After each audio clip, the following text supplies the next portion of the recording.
get into that domain, into that arena every day with focus, intention, and consistency, and then achieve eventually, and then grow. So you can manage it effectively and recover from it. I'm so excited to have our next guest, Kyle Shepard, Lieutenant Commander. Welcome on board, sir. Thank you very much for having me. I really appreciate you taking the time out of your schedule, especially still being in the Navy and all. The things that we've been talking about prior to this meeting has been just insane to think about how many things you have on your plate. But again, I would expect nothing less of an officer. So it's really cool to have you, though. Do you mind just introducing yourself and giving a little bit of a backstory about you? Well, like you said, we have a lot of overlapping interests. We'll be talking today about something I'm very passionate about that I teach in the military, which is resilience and stress management. But a little bit about myself. Again, Kyle Shepard. I've been in the Navy now for coming up on 12 years. Come in as an audiologist primarily, which is a doctor of hearing and balance. So my job in the military, typically, I know you're a former Marine, Josh, so I manage hearing conservation programs.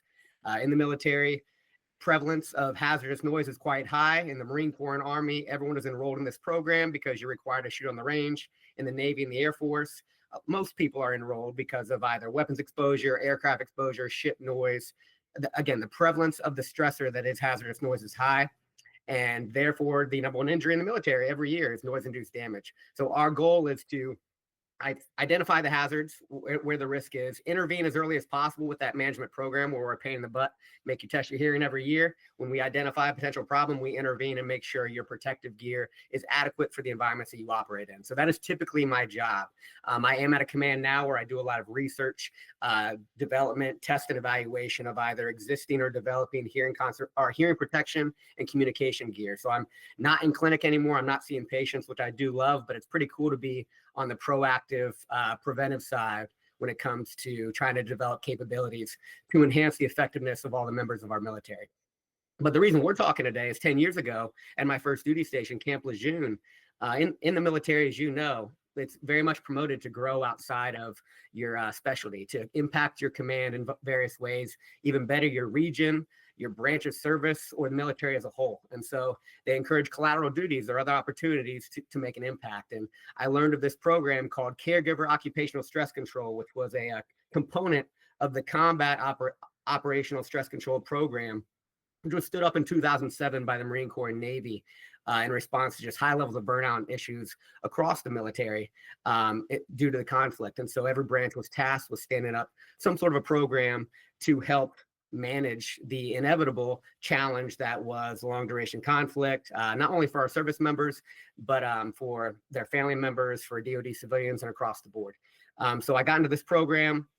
Stress management has always been a passion of mine, impacts in my family growing up. And I've always just been curious also about why do some people respond so effectively to chaos, whereas others, same stressor, really struggle. And so that's been an interest of mine from personal experience, observing it, and then reading about it, of course, watching movies and everything else. So coming to this program, starting to learn about it, got pretty passionate about it, went to Naval Hospital Guam after that, and then became part of the leadership team. At that time, it was all psychologists and social workers or mental health professionals.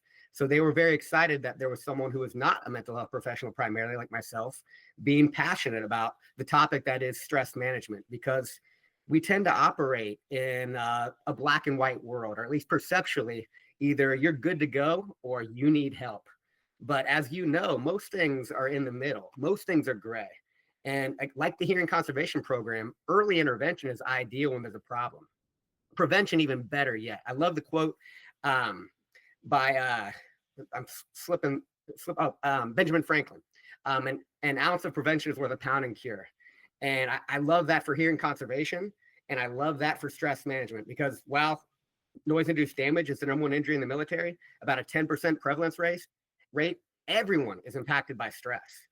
Again, how they function and recover from that stress and maintain, enhance, or a degraded performance from it, quite variable. And there are no really well documented injuries from stress until you get to that professional intervention is necessary.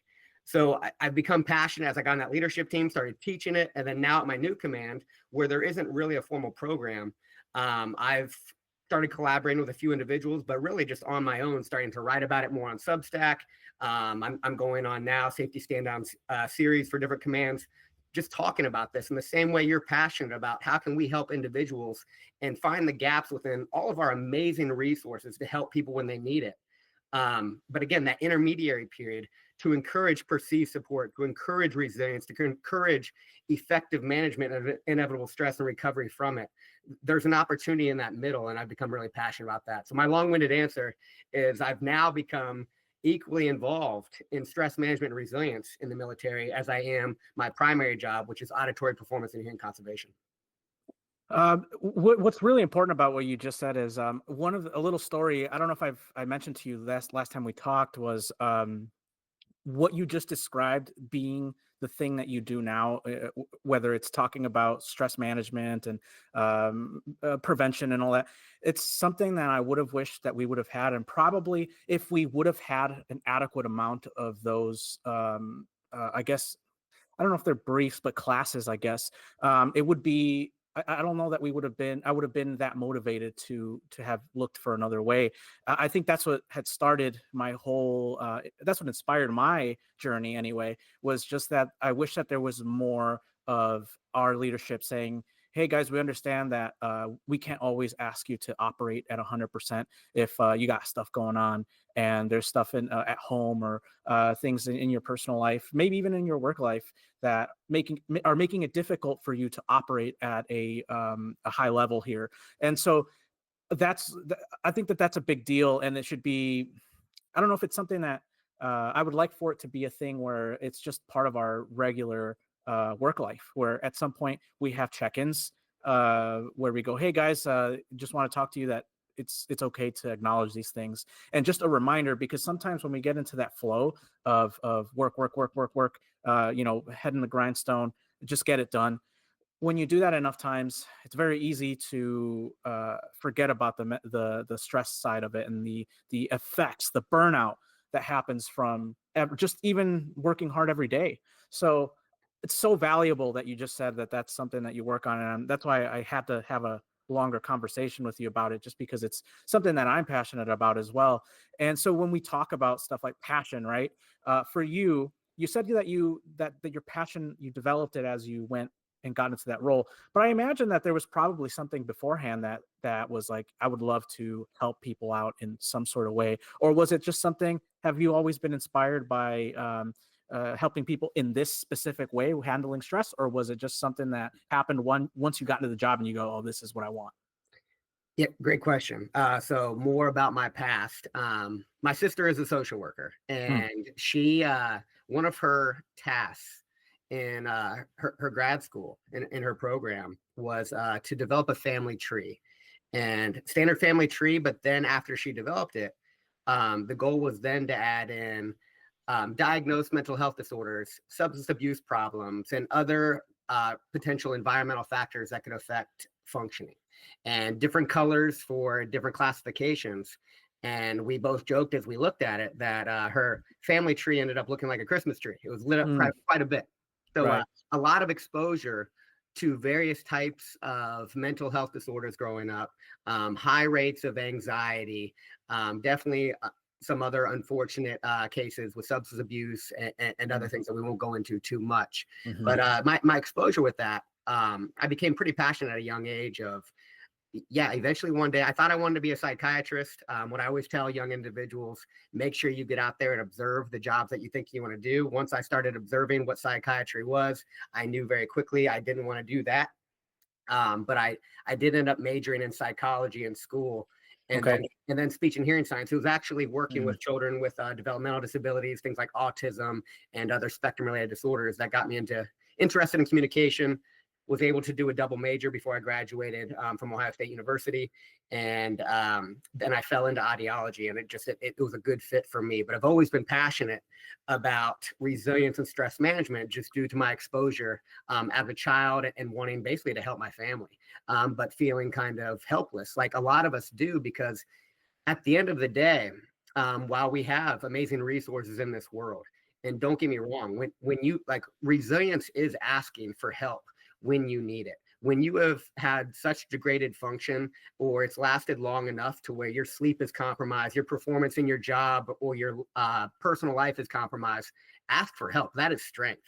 We have this old school mentality of mental toughness where suppress it, suck it up, keep grinding forward until people inevitably burn out and break down. And I would argue that's not strength. I mean, it does take, there are acute times in our lives where we do just need to embrace the suck. Don't get me wrong. That is absolutely true. Fair. Yeah. But acknowledging when you need help is strength. But again, if you can intervene earlier, if you have known backboards in your life with those support systems, and I love the concept of perceived support, just knowing that we have people and systems there to provide help for us when needed, that encourages resilience. But my point is, you can't help ultimately anybody if they don't want it. So it is a personal accountability task when it comes to full recovery from a lot of our mental health disorders. So when you talk about generalized anxiety, when you talk about major depressive disorder, and some of these other DSM-5, text revised, or whatever it is criteria now, our institutions can help walk you back a little bit. I love to think of the pain scale. So in undergrad at Ohio State, I worked in palliative medicine. I was an intern that worked in pain and palliative care, end of life care for terminally sick individuals, high rates of pain, poor prognoses, very tough management. I worked with a psychologist and her team, but there were other physicians on it. And when we would talk about pain management, something that stuck with me, one of the physicians said, when I hear that someone has a 9 out of 10 for pain, or a 10 out of 10, my goal is not to get rid of their pain. One, it's impossible, and two, it wouldn't help them as far as their functioning. You never want to walk anyone back to 0. You want to take that 9 and bring it down to a 6 or a 7. That is a world of difference. That changes the perception, obviously physically, but also even more important sometimes subjectively. And then you can start leaning on your personal support systems. You can start becoming more active, maybe sleeping a little bit better, maybe eating a little bit better. And you want to encourage personal accountability. You want people to walk themselves back from that 5 or 6 to 0 or 1. In this case, unfortunately, it wasn't possible with the patient population we're talking about. But moving from a 9 to a 6 in the medical realm, it is the ideal for a lot of pathologies that we talk about. As an audiologist, I deal with tinnitus or ringing in the ears. Can be quite bothersome for some of the patients that I deal with. And we have the same rating scale up to 10. My goal is not to take your 10 down to a 0. My goal is to take your 10 down to a 6. And then that helps encourage habituation or training of the mind to condition it to not emphasize or focus on it as much. And then it becomes a background stimulus, just like your refrigerator running that you don't pay attention to. Again, another long-winded answer from me, but I've become very passionate as I've learned about stress management and resilience more, that we want to make sure we are there to help people. But sometimes the best help is just knowing that you're there to help, and then people getting tools and education and knowledge so they can then impart their own resilience on themselves and then ask for help if and when they need it. I love the thought that wisdom is really just not knowledge applied. We live in a time where there are so many resources and so much data, information, and knowledge on how to be resilient, on how to effectively manage stress. But you can read every book in the world, and it doesn't do any help whatsoever if you don't start applying some of those concepts that could work well in your life. I love the quote from Bruce Lee: absorb what is useful, discard what is not, make what is uniquely your own. And so when I write on Substack or when I talk to people, I'll give a lot of different strategies. Don't use all of them. Pick a few that you think might work, apply them to your life. That's the most important part. While I love providing education, the biggest takeaway is always make sure you find something that is actionable for you and start working on it, or all of this is a waste of time. Can I ask you about the was it hospice that you worked for? You worked for or palliative care? It was a cancer hospital, and palliative care is end of life care. So right, when people had poor prognoses, so it would be a psychology team, a pain management team, family education, and financial assistance team. Basically, it wasn't there was definitely collaboration with hospice, but I myself did not work in a hospice. Gotcha. Okay, and so can I ask you, what is it like for you as you're going through that course, let's just say, for figuring out what was your original idea of, okay, did you want to solve all of their pain? Was that your original intention, and that's what surprised you, that that's actually not what you're looking to do? Well, I would help with research. So there was nothing, Oh, I see. but I definitely had the assumption that Mm, the physicians and the people I supported in their research, that their goals were to absolve people of their problems, get rid of everything. And that is right. how you help people. And I grew, like when I took counseling classes in my psychology major, everyone came in, and when we would do like simulations of a counseling session, we were all problem fixers. We all wanted to just tell you what to do and solve your problem for you. That is not how you help people. You help That's people true. by allowing them to figure out how to solve their own problems. Sometimes less is more, and just being there. Of course, there are strategies to ask open-ended questions or give direction to help people find the solutions that inevitably what will work best for them. Because what works perfectly for me, particularly when we talk about stress management, might not work at all for you. Hmm. Individual variability is so high, and there are so many options, once again, that the best support when we talk about helping others is often perceived. It's often just knowing you're there for them. Of course, objectively, there are things that we can do when it's needed, but insisting that I help you and intervening when it is not asked is often detrimental to the person you're trying to help, especially if you're trying to walk them back to zero and acting like everything is fine. That's not sustainable. Even in like small unit leaderships, that's something that we're advised not to do, is to give everybody the answer. The idea is that you want to build confidence in that I can figure it out if I don't know. Because I think one of the issues that that I guess like that I saw even in my unit was that at first there was this, at least when I checked in, we were all a bunch of lance corporals. It was like a massive group of lance corporals that came in at the same time, right around the time I did. And so there was just a big pool of us, and so there was this feeling of like, uh, okay, this, we're going to rely on this one person who actually knows it. And for a long time we did, until we started all picking up rank, and it was a thing of like, no, you're going to lead it. And so now that I didn't spend the time as a junior Marine actually learning the material and stumbling through learning something new and how to actually set things up, well, now I'm at a position where I have to, because I'm leading juniors. And so I think one of the key points there that was helpful, that I wanted to implement when I picked up, was that I wanted to have the guys struggle a little bit, not suffer, but struggle to figure things out. And so if it became a thing where, okay, we've been at this thing for the entire day and we're not making any progress whatsoever, I come in and maybe I give them a hint and go, hey, what do you think about this thing? And start asking questions about things that might lead them to the answer, but never hand it to them, because then you get what happened to us, where we're now in leadership positions and we don't know what we're talking about. That's detrimental, for especially for the newer generation that we're supposed to be teaching and monitoring. So I think that even in small unit leadership,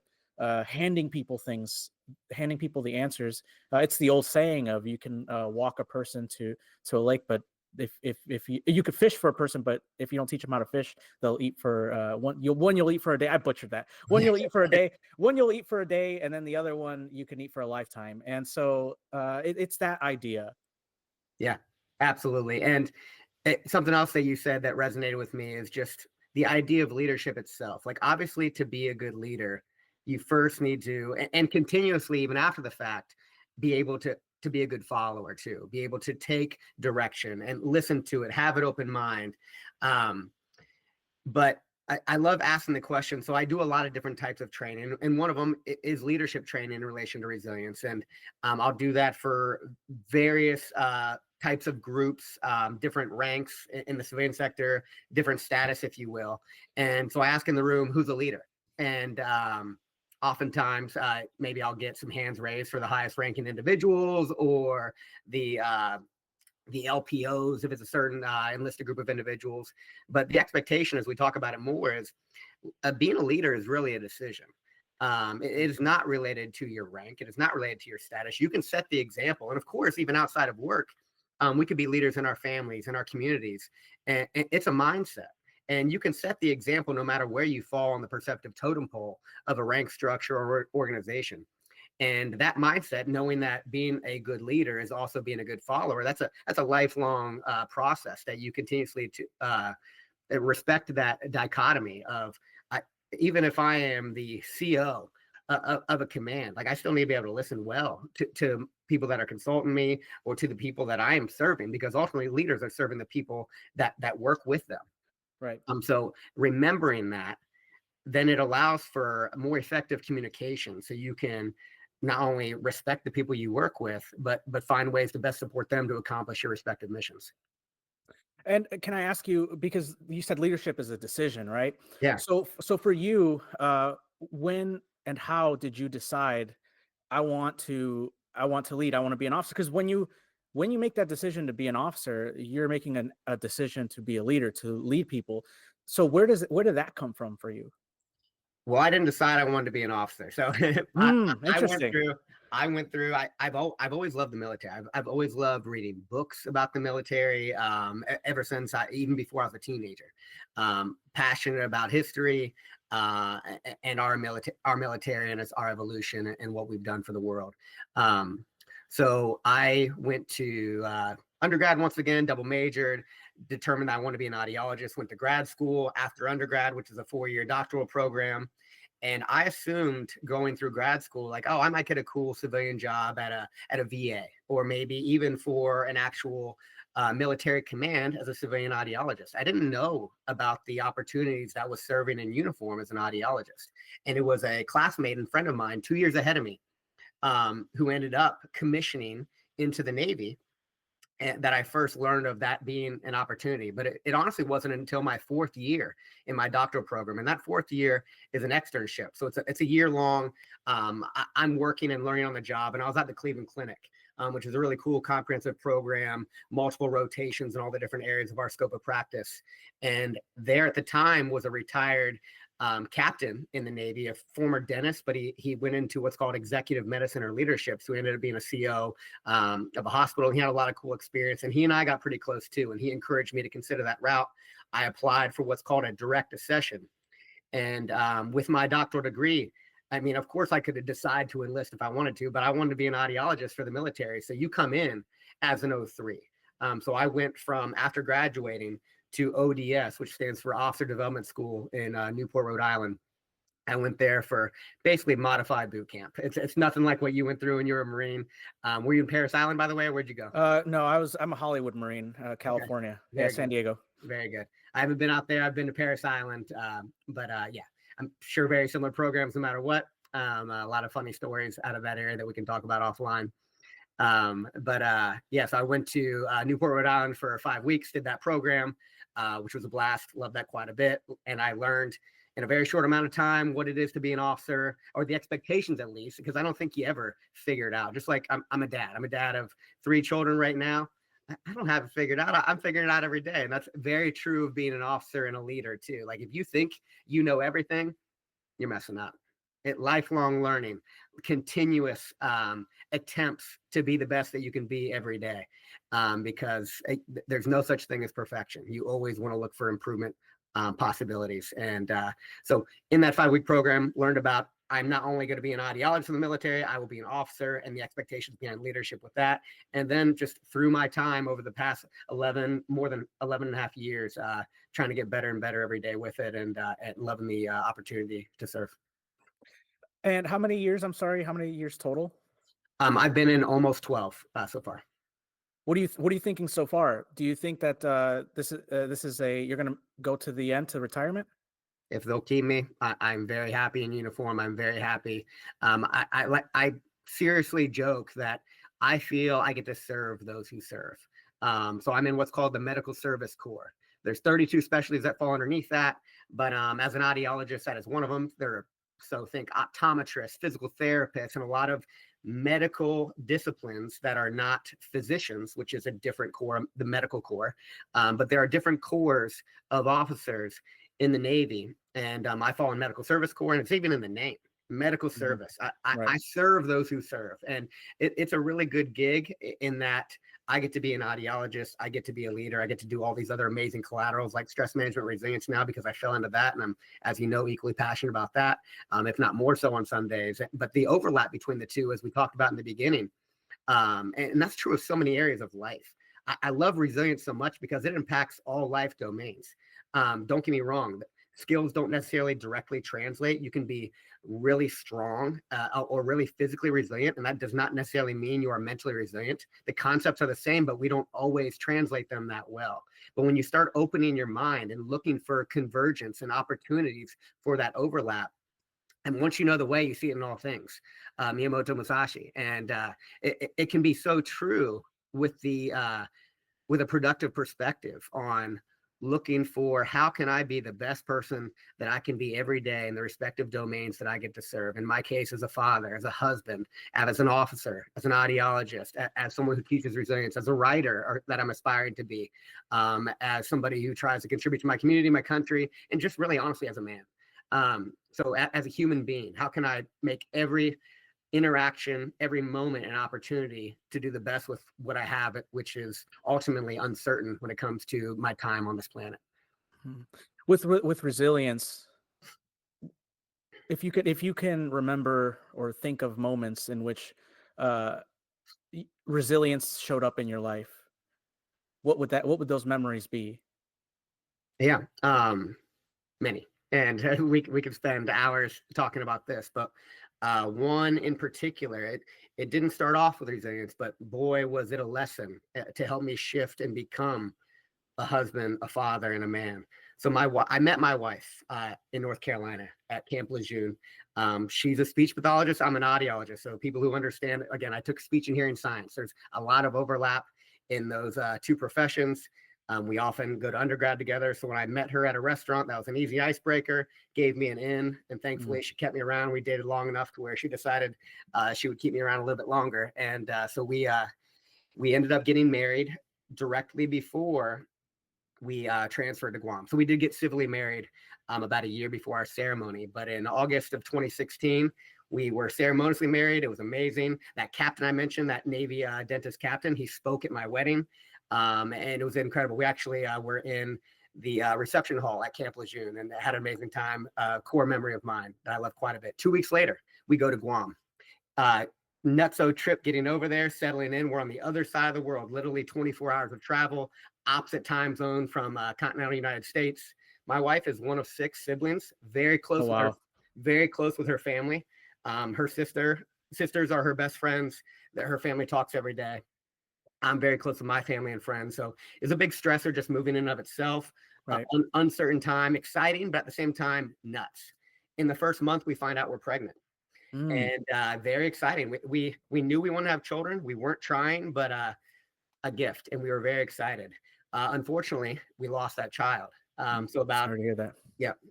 It's funny, like it's not funny, but you hear the phrase that childbirth is the most common miracle that people experience. And it's true. I mean, obviously children are born every day. It is a very common miracle. It's amazing. But what you don't hear as often until you experience it and realize how prevalent it is the loss of a child is the most common tragedy. And unfortunately, we've experienced several losses. And just that's how it goes sometimes. But that first one hit us hard. We were on the other side of the world. Our support systems weren't there. When we found out we were expecting, I started training in mixed martial arts and Brazilian jiu-jitsu.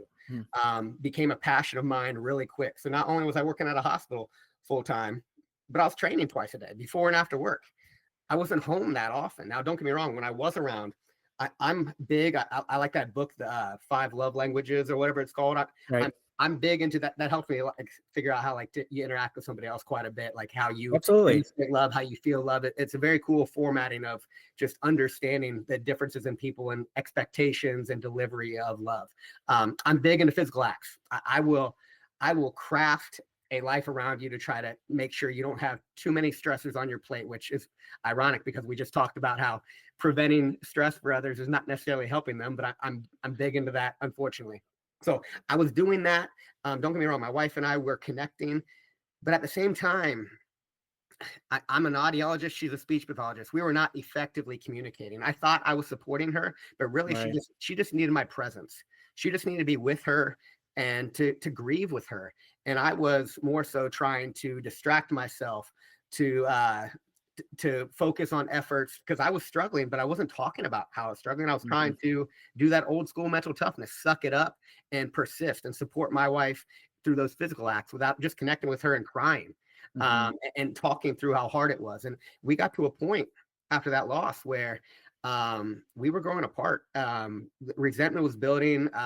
And there was a night that I'll remember forever that she called her dad and she was thinking about going back to the United States for a little bit and maybe us taking a break and just figuring things out Mm. because of how hard things got. And thankfully, I have a really good relationship with her father. And he said, why don't you sleep on this, hang around, talk to Kyle a little bit more. You know, I'm there for you, but give it a try. And we implemented something called I'm corny with names of things sometimes, and we talked about how I love intentional stress challenges. So this is something I talk about, fasting from devices, which we'll talk about that later. So I can get back to the story. We implemented something called technology time. So Mm. basically, absence of technology, complete presence with each other in the evenings, which is when we did it, when we were around each other every night. No technology, maybe background music, but nothing else. No phones, no distractions, no TV, just complete presence with one another. We also had devotions. So we would read a scripture and we would read like led discussion points on just getting to know each other better. And over the course of weeks, I got to understand my wife, see her perspective. And we talked through a lot of the challenges that we had been through. And while we had been married civilly over a year at that point, I think that's when we really truly became husband and wife. We really grew together. I shifted my perspective, my empathy, my ability to connect with her, and really my ability to openly communicate with her things that I used to think were weakness, which is talking about my feelings. And we connected incredibly, and the trajectory of life changed after that loss. And we were pregnant with my daughter less than a month later.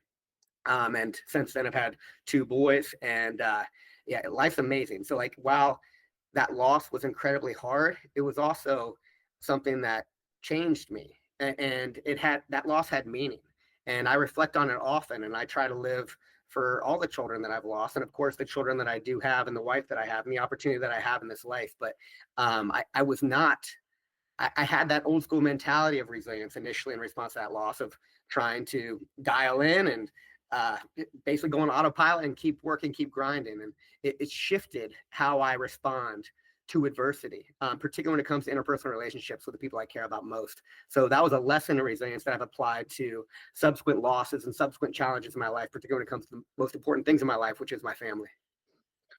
I just would like to take a moment to say that I'm so sorry that you had to go through something like that. And obviously, there's good things that came from it, but I can't imagine the pain and what that was like. And so, if I may, and the answer can always be no, I would like to ask about just for anybody that's gone through an experience like that, and maybe they're struggling with having lost a child. What was the feeling like for you? What was the thing that you were trying to cover up and I guess suck up through? Well, I was hurting. Like, I'm obviously a male, and so I don't fully understand what it's like to be a mother with a Mhm. baby in your belly, to be growing life. And we can have these perceptions sometimes of like how people should respond to adversity. And so I was dealing with a lot of internal conflict on, like, one, I'm so disappointed in the loss of our child. And, but at the same time, talking to the doctors about like how common this is, and it's very likely that we'll get pregnant again soon and be able to have children, and we can do tests if we need to, but it's not at that point yet. So I was trying to be like optimistic. I was trying to apply again mis misunderstandings, at least for me, and then expectations of others of resilience at that time, without just understanding that, man, the loss of a child is going to affect me differently, even though it hurt, than my wife. We were just not on the same page. And again, resentment built on both of our sides, and we didn't realize it. We didn't realize how, I mean, I was struggling because, yeah, I was really disappointed. I was excited to be a dad, but also one of my biggest weaknesses is, unfortunately, when my wife is struggling, when people I care about most are struggling, that almost hurts me more than adversity coming at me and affecting me alone. Like, I teach all the time, focus on what you can control and understand what your uncontrollables are. And with the uncontrollables, either accept them or avoid them. And really, those are your only two choices. Communication is always possible. I bring that in now because of my lesson that we're talking about. But really, it's a choice. When you have an uncontrollable stressor in your life, you either accept it or avoid it. So in acceptance, sure, there's coping strategies, but yeah, I tend to have my biggest source of stress be an uncontrollable, which is how other people are responding to adversity, at least the people that are most important in my life. So it was hard for me because I saw her suffering and I wanted to impart my perspective on her, which is so unrealistic because I Mm, just wanted to help her. So it caused even more tension between us because right. I'm trying to help her through it. And again, you can't help people, and especially when you're grieving. Like the grieving process just takes time. And I like this is unrelated to this in some ways, but I love the quote that the worst thing that has ever happened to somebody is the worst thing that's ever happened to them. At this point in our life, this was the worst thing that's ever happened to us. Honestly, harder losses have happened in our life since then. And there'll be adversity, unfortunately, for everyone listening or not, inevitably in your life. There's going to be loss of life, of possessions, of occupations. There's going to be significant stressors in your life. That's inevitable, unfortunately. I don't wish it on anybody, but at the same time, I do wish stress on everyone too. Not severe stress, but you can't be resilient without stress. Right. You have to experience it. You have to recover from it. And unfortunately, death is inevitable. Death is undefeated. It affects all of us. And we don't talk about it that much because it is uncomfortable and it seems morbid. But you remember that death is possible before it happens, and it makes you appreciate life. And the experience that I had with our first loss and some of the stories that I have after that have made me appreciate life that much more. Again, for the unknown time that I have here, I want to live to the fullest for those that are not here anymore, to include my children, to include everyone who has served, and really everyone in general. We have the opportunity to live every day. We choose, honestly, to how we live every day, until sometimes the unknown, the uncontrollable, that is death, comes for us. And that can be an empowering perspective when you talk about interactions that you have with the people you care about most, how you go about your individual pursuits in your life. These are all opportunities because death, again, is an uncontrollable. When you contemplate death or when you experience death, your perspective on that and how you respond to that, that's resilience. That is the opportunity to see, to make light out of darkness. You can and honestly should grieve, but that grieving process also shows that you cared, that you loved. And when you can sit back, and why I love the concept of intentional stress, when you can do some of this stuff before it inevitably comes, you've now prepared your mindset, your body, your spirit to respond to that hardship that I promise you is coming in some way, shape, or form. So when you can condition and cause plasticity in your system to improve and be prepared, that is self-care. That is true preparation to live life to the fullest so that you can effectively respond to inevitable hardship, inevitable chaos, and then recover from it so you can continue to live to your fullest and honor those who unfortunately are not here anymore. That's a beautiful message. I think that a lot of times, well, two things I got from that. We talk about the uncontrollables. For me, I don't want to generalize because it's very different for for each individual person. But I do see this tendency from guys, which is that a lot of times the scariest thing for me, I'll just start there. The scariest thing for me has always been a loss of control. Um, that that has happened for me. The traumatic events that I've experienced throughout my life, whether it was my parents' divorce or a very serious breakup I had, it's just the thing that like I don't have any control of what's happening next, and I think that has been the thing that has frightened me most, is to be in those situations where I'm like, what, I can't stop this thing from happening. And that includes death. And so I think that it's a big, uh, I think it's an important topic to talk about is, obviously it's going to be different for each individual, but for me, that's one of my bigger fears. That's one of my top five fears is the loss of control, including death, because I can't stop it from happening. I can't do anything. And for me, my purpose is connected to, or at least in the past has been connected to, if I can't stop bad things from happening, then how am I of service? How am I of use? And that is what has been the hardest thing to go get over and realize that it's first of all, there are uncontrollables, and you can't control other people's paths. The only control that I have is what I do next or what I do in this moment.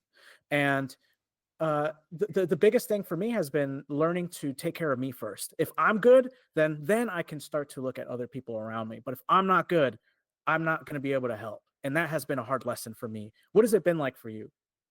You said a lot of things there that I want to reflect on real quick, and then I can talk about Absolutely. that a little Please. bit more. So the uncontrollables of life and the fear of them. I love to think about concepts and the concept of uncertainty. We like to be certain, but just like we would love to know when death is coming, if you knew when you were going to die, that would change your life in every way. It would remove a lot of the beauty. It would remove uncertainty is what adds opportunity. Absolutely. I like the quote. I don't know if anyone said it before me. I thought of it one day. So someone else said it, and it resonated with me and stuck with me. I apologize. But I put on Substack one time, whether or not you think you have free will, you're correct. So there are so many I love that. uncontrollables. There are so many uncontrollables in this world, including our death, that we tend to be afraid of.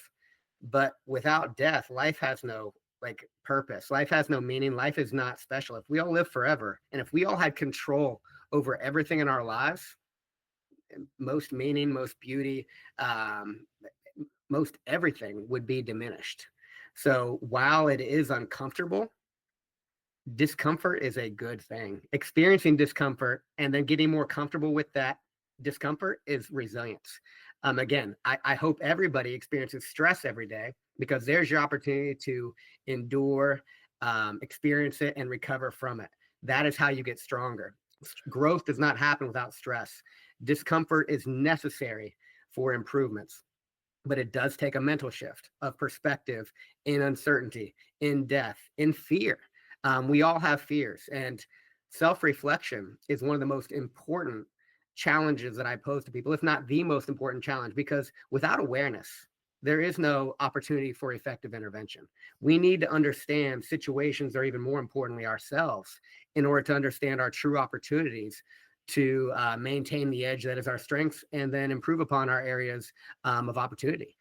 So knowing what your fears are, knowing what your values are, these are all worthwhile endeavors to enhance the awareness and understanding of yourself, so you can determine where to add a little bit of discomfort in your life with intentional stress, and slowly but surely improve for as long as you have the opportunity to do so.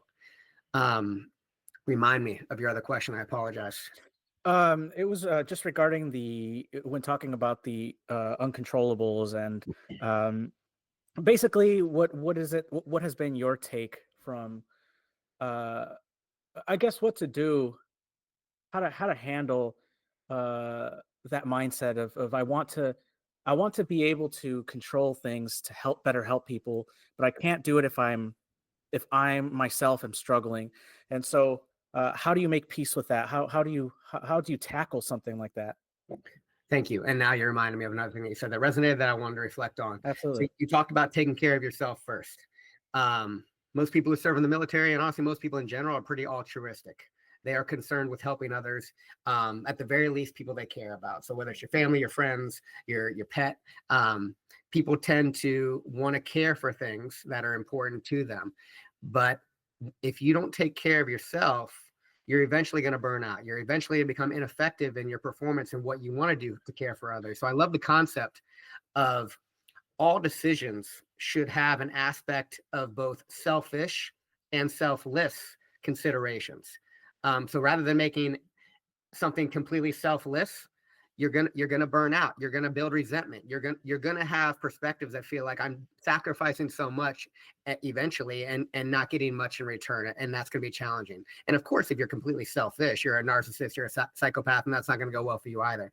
But having an aspect of both, there's your harmony. There's your balance that you're looking for in order to maintain kind of spiritual resilience, if you will, to be proud of the fact that not only am I looking out for my own health holistically, but I'm looking out for others too, so I can transcend whatever it is that my unique skill sets are for my opportunity once again on this planet. I would like to hit a little bit on, if you don't mind, what have you learned about being a good partner? What does that mean? So being a good, Just in yeah, my like case, being a good in your husband. case, right? In your specific role, having what have you learned about what you might have thought marriage was about versus what it has shown to be about in your marriage? So like I obviously dated other people prior to my wife, and even up to the loss that we talked about, I had this mindset that being a good husband was taking care of everything that I possibly can Right. for her. Now, don't get me wrong. I believe a husband should be able to protect and provide for their family and take that responsibility on wholeheartedly and be the best version of themselves and show up every day with that mindset to be able to execute to the best of their abilities. That being said, I also like to tell people when it comes to relationship, there is no right way, perfect way to conduct a relationship. As long as you and your significant other are on the same page, do you. We love to project and make judgments of how people operate in this world, but there's so much individual variability. So when it comes to a relationship, developing expectations, regular check-ins, communications, making sure your actions are aligning with the values that you both have, with those expectations you've discussed. Again, communication is key. And if you are on the same page, you are good to go. It's when you assume things, and we know assuming makes an ass out of you and me, that great phrase. But Hmm. when you think that because my personal values or my personal love language is being executed, that we're good to go. Without that check-in, without that communication, you could slip up no matter how altruistic your actions are. So again, there's no right way to do it, as long as it's right for you and your other half. I think uh, we talk. I hear communication is key all the time. What's interesting is how people think they're communicating versus how the communication might come through for another person. I've seen plenty of times in my life where I think I'm communicating, where I'm from my perspective, I am not only saying it, but at some points when the communication starts to get worse, you almost like yell it. It's like I feel like I'm yelling this, and it's like the other person doesn't hear me, and that's why the thing about love languages really matter, because what I found out is that it's my interpretation of communicating is somebody else's. It's like I'm speaking a different language to them, and so for me, I'm saying everything I need to. But if I don't check in with that person, for me, the check-ins were the part I was missing, and so I think that checking in with a person of, am I hearing you? Do you feel heard? Do you feel seen? Is there anything that uh, do you feel like I'm understanding your point? Vulnerable questions that I wasn't ready for, because you think about, if I can't control this, if I can't control my own interpretation of what's happening, then that's scary, right?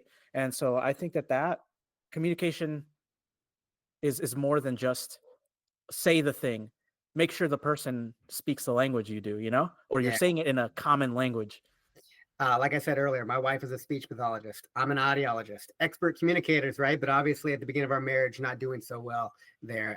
And to your point, there's talking, and then there's communicating. So talking is Yes, yes. me speaking at you, and me thinking, okay, now you know where I'm coming from, so we're good. Communication is a two-way street, and if anything, communication is more not hearing. Hearing is the sounds that are coming out of your mouth are hitting my ears, and it's happening. Listening is active engagement of the prefrontal cortex outside of just my auditory cortex taking it in. Listening is trying to empathize, see your perspective, and have that two-way street, not just me making sure you hear me, but me, I'm sorry, not making sure you listen to me, but me truly listening to you. So if I'm just here to make my point and I'm focused on me and not you, we're not communicating. We're talking at each other. So communication is absolutely both, of course, speaking whatever is on our mind, but even more importantly, in my opinion, listening to the individual and ensuring that you both are being understood. So yeah, and another point that you said, like sometimes you've gotten to the point of yelling. When you communicate and how you communicate is more often than what you communicate. So if you are in an emotional state, I know in my past and even to today, if I am emotional, I am not going to say and do things that I'm proud of. So, Right. Right. coming back to that awareness piece that I talked about, recognizing if and when you are in a stressed response, or more so a reaction in a stress state, and that you are emotionally reasoning, that's probably not the best time to speak or to act. You probably want to stop, assuming it's not a safety concern, take some intentional nasal inhales and prolonged exhales, which is going to activate the parasympathetic nervous system and slow yourself down. You want to calm that system down and try to manage the emotional brain and then reactivate the rational brain, that prefrontal cortex. You want to decrease the physiologic responses in your body through things like intentional breathing, through things like, first, if I know I'm stressed, just the awareness alone, like, oh, I know I'm stressed. And now we can start thinking about what is the stressor and what is my perspective of it? Because we tend to focus quite a bit on that other person and what they did and not our perspective of it, and challenging that perspective with other considerations. And if you can delineate the stressor and the stress after you know you're stressed, then you can start thinking about controllables and uncontrollables within each, and then coping and problem solving. And most importantly, decreasing your stress response so you can rationally respond rather than emotionally react. You know what really helped me figure out when it's a good time to check in with myself? Because I think like the biggest thing I wasn't doing before was I didn't set boundaries for myself well enough. And so where's my stopping point when I get upset? I didn't have that. And so because I didn't have that, I would redline until I'm about to say something really mean. And I just like would stop and walk away. And that can be like stonewalling for another partner, where it's like, I feel like you just quit the argument. And so now I'm not going to get a chance to say my piece. Right. And so that's what would create a lot of issues for me. And that just was because I didn't have a line where I was like, hey, I'm getting above a level of emotional stability than I want to be in. And in order for me to have like a sensible conversation that isn't going to hurt me or you, I think it's important that I stop here. We can come back to it. I think that's the part that I didn't do, is that because I didn't have the boundaries, I allowed myself to get what we call in therapy flooded. I was flooded. And so I was so triggered by the emotional response that I stopped being reasonable in my approach to how I was going to say things, in what way, because at that point now I'm just trying to defend myself. I am fully in self-protective mode. Yep. And so I'm doing everything in my power to prevent myself from being hurt any further. And so for me, what I would do is I would just walk away and just like, I'm done. And then walk away and not say, hey, we can come back to this. And so that's important for the other person as well, to consider that, hey, this person is having a different flooding of emotions, and they're going through their own thing. And so if there was just that line for me of recognizing, oh, this is making me real upset, I have to think why that has made me so upset, because there's usually something else to it.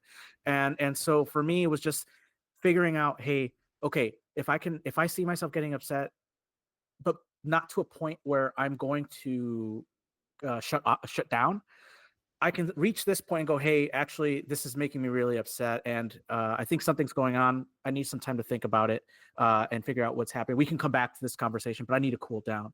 And having that ability to do it is extremely powerful. And that's all just me. It's not me controlling anybody else. It's just me.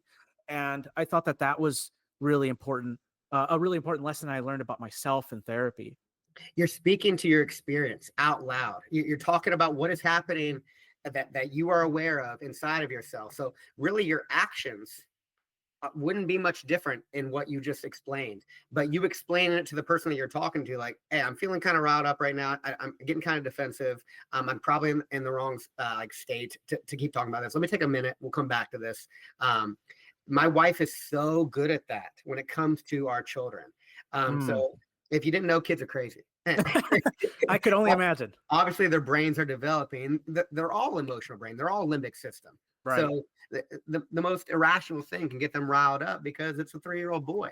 But that can be a challenge for the parents. But my wife is so good, rather than me, who sometimes will go on autopilot and do the suppression that I know is not effective, so I can just keep executing those physical acts. I'm still guilty of that today.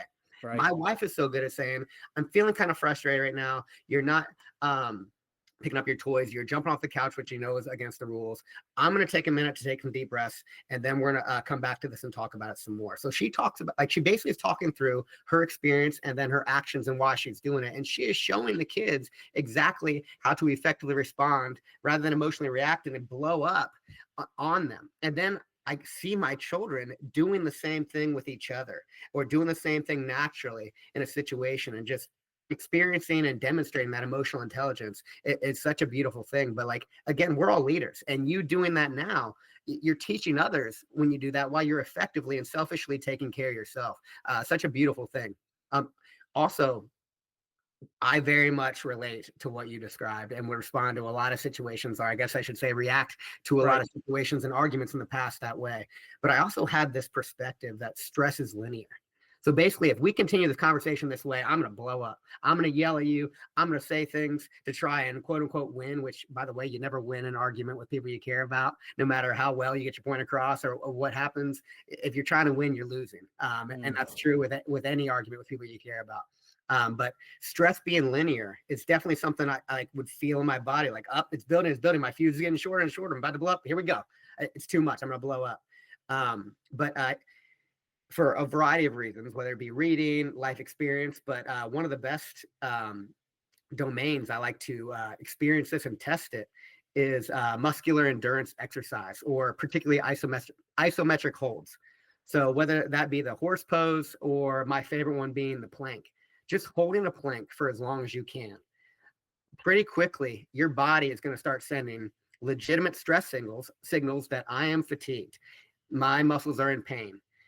Those urges, those sensory signals coming from your body and how you respond to them or react to them ultimately is a decision.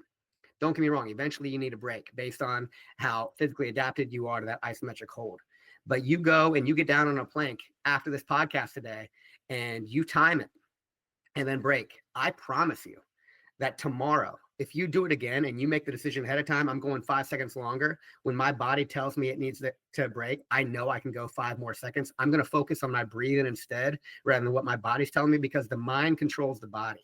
Mm-hmm. And then the more you experience that, the more you realize these urges that we feel, and don't get me wrong, we have urges all over the place, whether it be from temperature, from hunger, from all kinds of discomforts in our life that we've, thanks to technological innovation, which is amazing, but we've also conditioned ourselves to react to urges like it's a necessity. No, they're not necessities. Not too long ago, humans were able to endure and deal with all of this and some in ways that we've evolved to be able to manage those urges quite effectively. So rather than being victims to our urges, stress is not linear. How we react or respond to stress ultimately is a consequence of you're better off with experience, with perceived support systems. But at the end of the day, when we talk about true controllables in this world, interpretation of our thoughts. So some people say thoughts are in our control. I don't know about you, but I have some wild thoughts that come into my head that come out of nowhere that I don't know how I got there. That was not a decision I made to have. We call intrusive thoughts. Yeah. So I don't control all of my thoughts, but I definitely control how I interpret them. And then I control how I respond to them. So my thought interpretation and my actions at the end of the day are my two controllables. And the more you practice causing discomfort and some amount of manageable stress and reframing your perspective in that way, you start teaching yourself that stress is not linear, that you are not a victim of your urges. It takes time, it takes intention, it takes focus, it takes consistency. But without question, again, coming back to that self-reflection, whatever areas of opportunity in life that you want to improve upon, I promise you can with that kind of mindset. And the more you train it, the better you'll get. You can't be brave without fear. You can't be resilient without stress. So the more you experience things that you want to improve upon, the better you'll get at it. I promise you. They say that courage is not the absence of fear. It is the act with the fear included. Is that you go and you do it scared. That's courage. And so I think that's a great point. I do want to ask you about fatherhood. What has that journey been like for you? Is it anything like you thought it was going to be? It is the best form of delayed gratification that I've ever pursued in my life. Now, don't get me wrong. There's a lot of instant gratification too. I just had the best morning with my boys. Again, you know, I do jujitsu. For an hour this morning. It was funny. One day, my 3-year-old, he might have even been 2 at the time when he first came up to me. But before you start an open roll, you slap, and then bust a rock, and then you start. My son walked up to me one time. Again, I don't know if he had turned 3 already, or if it was, I think it was even before that. But he comes up, he has his hand up, so I bump his hand, and then he does a fist. We had never done that before. I'd never taught him that, but I bring them to class when I teach and when I train, and he had observed that. And then he starts getting his hands out, and we start grappling. So for a long time now, we've been doing that. And this morning we were practicing double legs and just grappling around and having fun for an hour. And those moments, I think of the experiences that I had before I was a father. And don't get me wrong, amazing life experiences I wouldn't trade for the world. But the love that I experience now, the fulfillment that I have through them, it's the most amazing experience I've ever had. So no one should do anything in this world. Not everyone needs to be a parent, but for me, it is my why. Everything starts with being a father and a husband and a good man. But they're all interrelated, because if you're not a good husband, you're not a good father, in my opinion. If you're not a good man, you're not a good father. They're watching you. So no matter how hard you try to turn it on when you're with them, if you turn it off when you go away, they're watching, they're learning, they're listening. So for me, the responsibility that I fully take on and fully love, those 3 things for me: husband, father, and being a good man, they're interrelated. And that is my life mission. Everything else that I do and love, whether it's physical training, combat sports, resilience, it all ties back into that why. So I could talk about fatherhood all the time, but I love the quote, "The days are long, but the years fly by," because there are many days where it is delayed gratification, where it is a grind. But I'll come back to that contemplation of death. This is an extreme form of intentional stress. And what I always talk about, whether it's in person when I do stand downs or trainings, or what I try to make sure I put in my writing when I talk about mortality, is with intentional stress. If you are in a bad place, extreme forms of stress, adding more to that plate, it's not the time.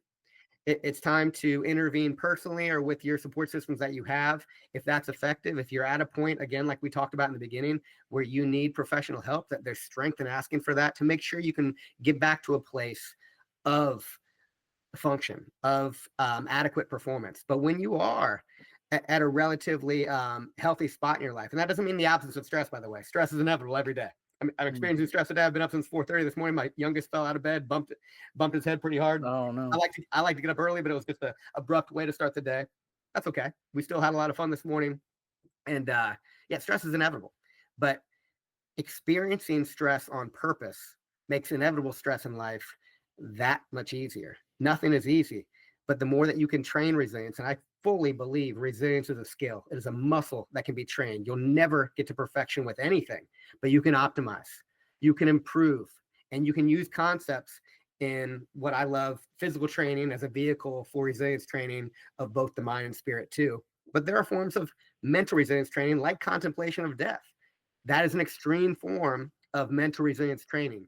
And if you do anything that I recommend and it makes you feel worse, stop, find something else, use your support systems once again.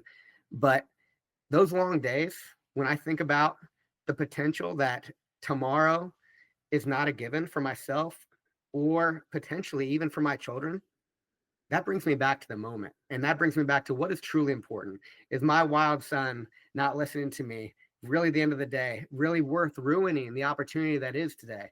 I'm not the best with this mindset every day, by the way, but I try to use it as much as possible to not emotionally react, to not let the day get away from me and need a good night's sleep to fully recover. That is a daily grind effort, but contemplation of death adds meaning for me to every day, adds opportunity, makes me want to live to the fullest for myself, and then again for my main why, which is my family. When thinking about that concept of death and keeping that in mind in the everyday, just the, hey, is it really worth all that? Do you think that you mentioned earlier that your relationship with your family was pretty good, that you guys were close? Did the experience with your dad, was it good? Do you have good memories with your dad? Did his teachings affect you as a dad? How would you describe that experience? I have an excellent father. I'm very lucky to have 2 parents who are still married, who loved me with all their hearts growing up. We were not absent of adversity, even in our nuclear family. Don't get me wrong. And I love the concept of positive and negative role models. Mhm. But I don't think you're one or the other. I think everyone in your life has things that you want to aspire to be like, and other things that you learn from that you want to do a little bit better than. And I think a lot of us are guilty. It's not guilty, but a lot of us are susceptible to resentment with prior generations based on shortcomings. But my parents were doing the best that they could with what they had, and they were incredible.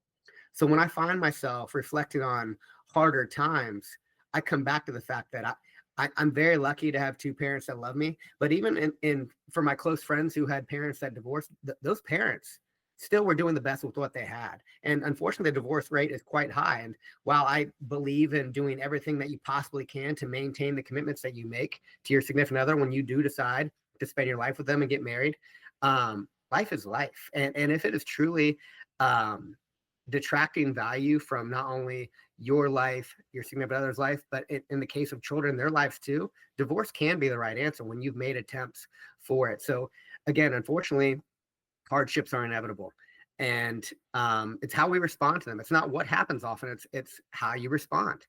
But coming back to my family, my dad had things that I want to do a little bit better than, and we talk about that. And I hope my kids, when they grow up, find things that they want to do better than me. There is, again, no perfection. There are many things. I am the way that I am, and I'm thankful for the way that I am because of him, because of my mom in other ways too. So the practice of gratitude, by the way, we've talked about some morbid things, and reflecting on that, but reflecting on things that you're thankful for, because I can look at.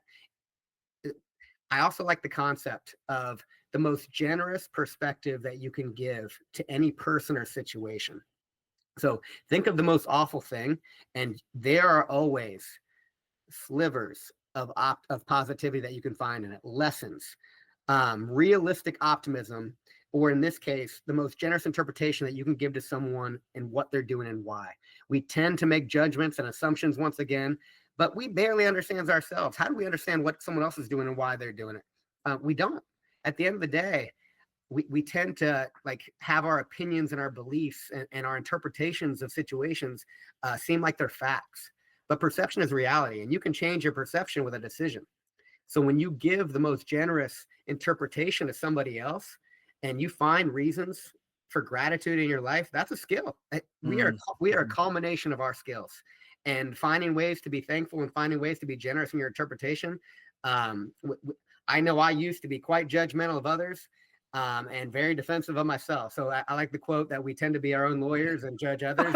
Yeah, Yeah, a great life 100%. a great life shift would be to judge yourself. And that doesn't mean don't accept yourself or don't love yourself. Of course, do that. But never stop trying to improve. Never stop looking for opportunities. So judging yourself is not a negative thing. Judging yourself is lifelong learning, lifelong growth. And that is the goal. Don't get complacent. There's no coasting in life. There is no I've gotten to a point of physical prowess that I'm gonna relax now. I'm good to go. I can bench 300 pounds, so I don't need to train anymore. No, atrophy is going to happen. You're either improving or you are perishing. There's no in the middle. You are either getting better or worse. So that is a decision, and that is not only a physical thing. That is a mental thing. That is a spiritual thing. That is a social thing. That's with the relationships, and that doesn't need to be a burden. That is an opportunity because it doesn't require a lot of effort or a lot of time to improve. I think the you couple big points you hit on was I'll tell you a story with interpretations of good and bad. There's life isn't black and white. Parents aren't black and white. Relationships aren't black and white. And so for a long time, life was black and white for me, especially being in the military. Geez, that's that world. It was very black and white for me. You're either good or you're not. And so for me, learning that my parents are people like me and therefore have tendencies to do things that I would perceive as good or perceive as bad is within me too. And so my parents, like you mentioned, did what they could with what they knew, and that's an important fact because they didn't have the knowledge that is available now about therapy and about trauma and what generational trauma specifically, and how that would affect their ability to exist as parents and in the world, and how they show up. So I think that part is really important, that uh, it is based off of the perception too, because my perception of my dad, I recently reconnected with him. He was out of my life for the majority of it. I had stopped speaking to him completely when I was a teenager, and cut him off because I didn't like the things he was saying. And so I was like, I don't want to hear it anymore. So I cut him off when I was about 13, 14 years old. And I hadn't spoken to him till just last year. So I went and I saw him, and I was like, I don't even know who this person is. I don't, I heard stories about him. And at the time I still saw my dad through my mom's lens, and she has an interpretation of who he is. And so I was like, I need to form a more accurate, more current viewpoint of him, because I don't even know him. And so I went over to Mexico, because he lives in Mexico, and I went and stayed some time with him. I went out, and it was a week. I was like, I need to live his life for a week and step into his shoes, so to speak. I need to know where he comes from. I need to know what he does. I need to know what things he does day to day, and what makes him think how he thinks. And so I went over there, and just like with my mom, because at some point I made the same realization with my mom too, which is that they're they're human beings doing what they can with what they know, with the tools they were handed. And yes, that doesn't mean that the things they did incorrectly didn't hurt me, because they certainly did, and it's present, and it didn't go away. But that doesn't mean that they did it with intent to hurt, that they did it with malice. That is not where it comes from. And so realizing that was really helpful for my healing and for my journey, and to look at the perspective of I don't know, assume that I don't know everything about the situation, and learn what I can. And that's what I've been doing. And since I've started doing that, I continue to learn new things about something I thought I was an expert at when I was like a teenager. I was like, I know people well, like I know the stories I heard, but it's not true, because my knowledge, my interpretation has updated too. And so now the way that I see one situation is no longer how I saw it as a teenager. So therefore I'm still learning, and there's still much more for me to learn about them. And as I learn more, the more loving I am becoming. And so I think that perspective you just talked about the fact that it's not one way or the other. There are good things that you learn from your parents, and then there are things that you learn not to do. And so those are the things that have helped me understand, okay, there are things to improve upon, but it doesn't mean that they are evil human beings, because I understood it as either you're good or you're bad, and that's not healthy. So I just wanted to hit on that point, because Yeah. huge deal. And you also you just said something. You said a lot of beautiful things, by the way, and respect to you for working through that and where you got to. Very beneficial, obviously, in countless ways, not only for your relationships with them, but how you will function the rest of your life as a man and maybe future father yourself. But you talked about assuming that you don't know, and so you're coming back to that concept of uncertainty and how it helps you in this domain. Assuming uncertainty is a great perspective, because when it comes to absolute truth, there are not many that you can really completely defend. And when I say absolute, I mean that everyone across this planet agrees on that completely. And there is unquestionable. I mean, everything evolves all the time. Our understanding of every potential thing that you could consider. Absolute truths are rare, and therefore Mhm. uncertainty is prevalent. And when you Right. can have that perspective, you remove labeling, you remove definitions, good, bad, evil, and honorable.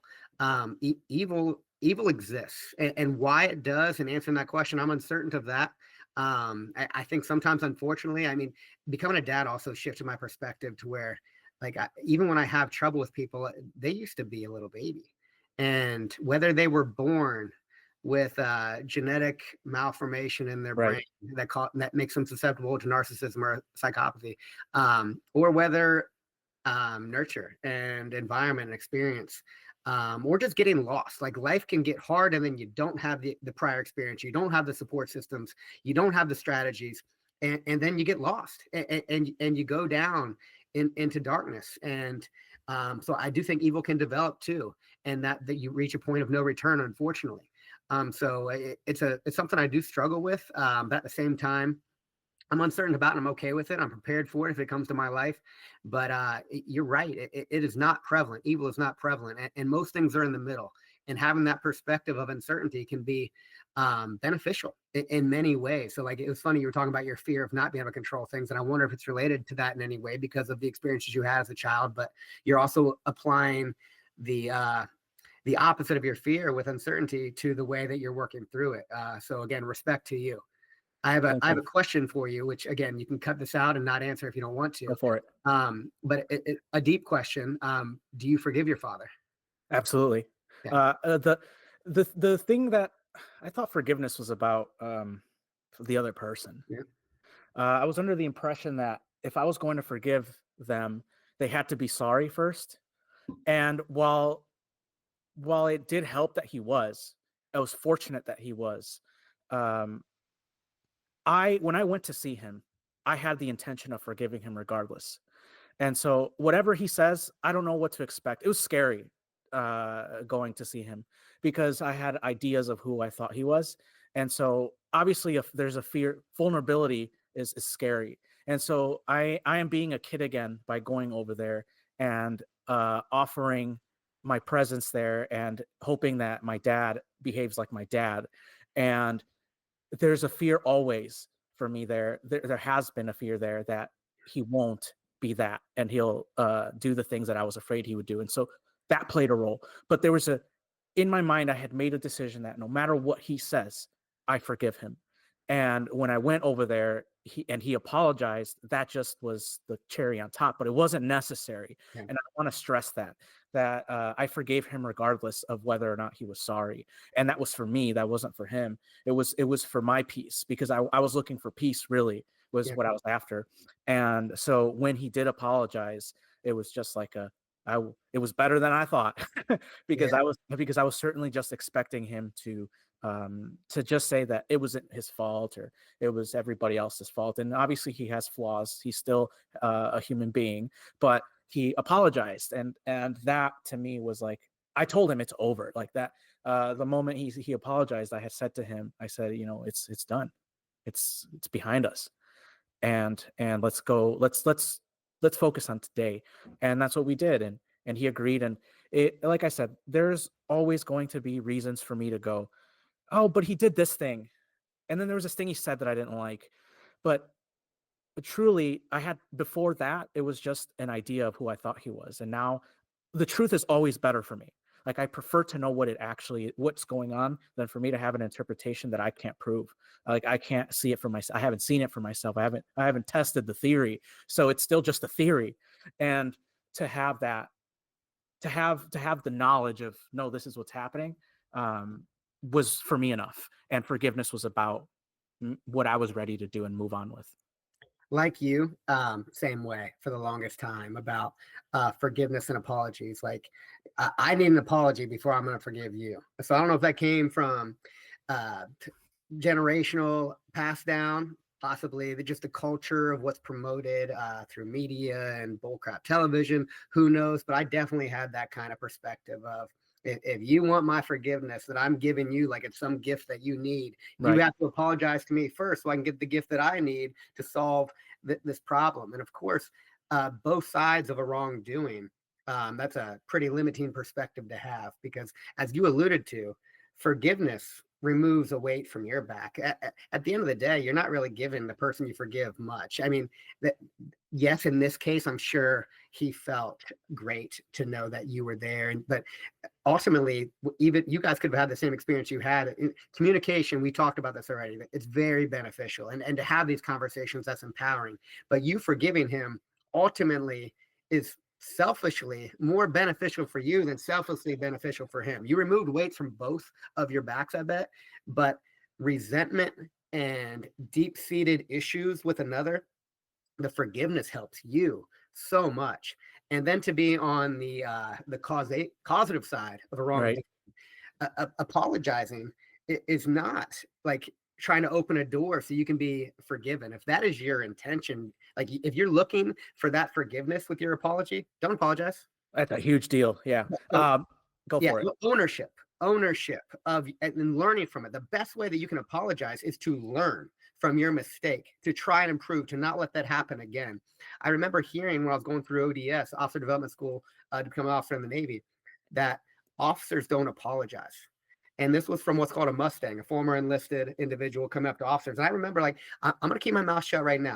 Yeah. I've been in here for a week. I don't know any better, but that rubbed me the wrong way so quickly. And now I know that that was just wrong.